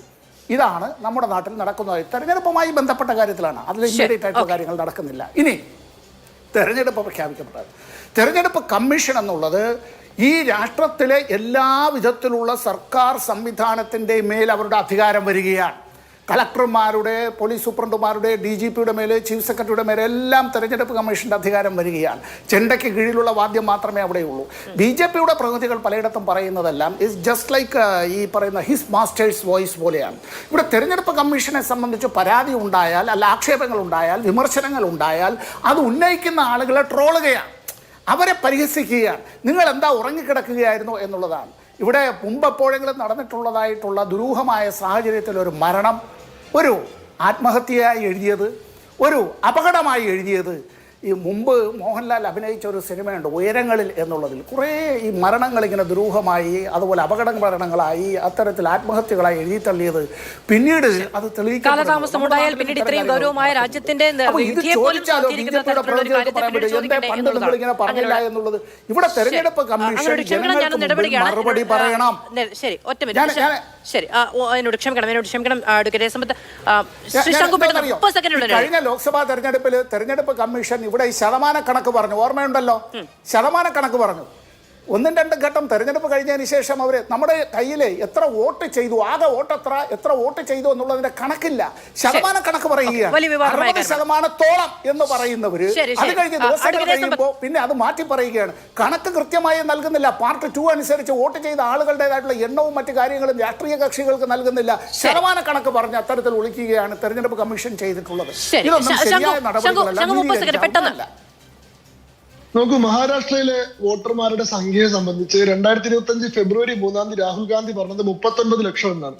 ഫെബ്രുവരി 8 അദ്ദേഹം പറഞ്ഞത് 70 ലക്ഷം എന്നാണ്. ഇപ്പൊ അദ്ദേഹം പറയുന്നത് 1 കോടി വോട്ടർമാർ വർദ്ധിച്ചിട്ടുണ്ടെന്നാണ്. ഇലക്ഷൻ കമ്മീഷന്റെ രേഖ പ്രകാരം വർദ്ധിച്ചത് 40 ലക്ഷം വോട്ടർമാരാണ്. ഇങ്ങനെ തനിക്ക് മാത്രം തോന്നുന്ന തന്റെ തന്നെ ടീം കണ്ടെത്തിയിട്ടുള്ള കണക്കുകൾ വെച്ചുകൊണ്ട് വിമർശനം ഉന്നയിക്കുകയല്ല അദ്ദേഹം ചെയ്തത്. ഇലക്ഷൻ കമ്മീഷനെ ഡിസ്ക്രെഡിറ്റ് ചെയ്യാണ്. ഓർക്കസ്ട്രേറ്റഡ് തെരഞ്ഞെടുപ്പ് നടത്തുന്ന, സർക്കാരിനോട് ചേർന്ന് നിന്നിട്ട് അവർക്ക് അനുകൂലമായി തെരഞ്ഞെടുപ്പ് നടത്തുന്ന കോംപ്രമൈസ്ഡ് ആയിട്ടൊരു സ്ഥാപനമാണ് ഇലക്ഷൻ കമ്മീഷൻ എന്ന് ആരോപിക്കുകയാണ് ശ്രീ രാഹുൽ ഗാന്ധി ചെയ്യുന്നത്. അതിനെ വിമർശനമായിട്ടല്ല, അത് ഇലക്ഷൻ കമ്മീഷൻ എന്ന് പറയുന്നത് തെരഞ്ഞെടുപ്പ് പ്രക്രിയയെ തന്നെ സംശയത്തിന്റെ മുനയിൽ നിർത്താനുള്ള ശ്രമമായിട്ടാണ് പരിഗണിക്കേണ്ടത്. ആ കാര്യത്തിന് അദ്ദേഹത്തോട് ഇലക്ഷൻ കമ്മീഷൻ അദ്ദേഹത്തിന്റെ പേര് വരെ തയ്യാറാക്കുന്നുണ്ട്. ഇതിപ്പോ ഉന്നയിക്കപ്പെട്ടത് രാഹുൽ ഗാന്ധി ഉന്നയിച്ചത് പ്രതിപക്ഷ നേതാവ് എന്നുള്ളത് കൊണ്ട് മാത്രം ഒഴിവാക്കപ്പെടേണ്ടതോ ഗൗരവം കുറച്ചു കാണിക്കേണ്ടതോ ആയ ഒരു കാര്യമല്ല. പ്രതിപക്ഷ നേതാവ് എന്ന് പറയുമ്പോൾ അങ്ങ് നേരത്തെ പറഞ്ഞതുപോലെ അത് അങ്ങ് നേരത്തെ അങ്ങനെ ഇല്ല എന്ന് പറഞ്ഞതിന് വിരുദ്ധമായി അതിന് കൃത്യമായ ചോദ്യം ചോദിക്കേണ്ട രാജ്യത്തെ ഏറ്റവും ജനങ്ങളെ പ്രതിനിധീകരിക്കുന്ന മറ്റൊരു പാർട്ടിയുടെ നേതാവ് എന്ന നിലയ്ക്ക് അദ്ദേഹത്തിന് ആ വിശേഷണത്തിൽ തന്നെ ഒരു അധികാരം അന്തർലീനമാണ് എന്ന് തന്നെ വിചാരിക്കേണ്ടതുണ്ട്. അതുകൊണ്ട് അദ്ദേഹം ചോദിക്കുമ്പോൾ ഗൗരവമില്ല എന്ന നിലയ്ക്കല്ല അതിനെ കാണേണ്ടത്. ഇപ്പോൾ ഏറ്റവും അവസാനം പറഞ്ഞതും രാഹുൽ ഗാന്ധി ഉന്നയിക്കുന്ന വിവരങ്ങളിലെ ചില പ്രശ്നങ്ങൾ എന്നുള്ളതാണ്. പക്ഷെ അത് നിയമപരമായി എങ്ങനെ അഡ്രസ് ചെയ്യേണ്ടതുണ്ട് അല്ലെങ്കിൽ മറുപടി പറയേണ്ടതുണ്ട് എന്നതിനെ കുറിച്ച് കൂടി ആലോചിക്കണം എന്നാണ് പറയുന്നത്. പ്രത്യേകിച്ചും ആ ഡാറ്റ കൃത്യമായി കാണിക്കുന്നു. അതിലെങ്ങനെയാണ് പിഴവുണ്ടാകുന്നത്, ആ വ്യക്തി തന്നെ ഉണ്ടോ ഇല്ലയോ എന്ന സംശയം പോലും ഉന്നയിക്കുന്ന സമയത്താണ് ജനങ്ങളുടെ ഐഡന്റിറ്റി, വോട്ടറുടെ ഐഡന്റിറ്റി ഇല്ലെങ്കിൽ പിന്നെ എന്ത് വോട്ട് എന്നൊരു ചോദ്യം കൂടി ഗൗരവതരമായി ഉന്നയിക്കപ്പെടുന്നത്. വളരെയധികം നന്ദി പാനലിസ്റ്റുകൾക്കും പ്രേക്ഷകർക്കും.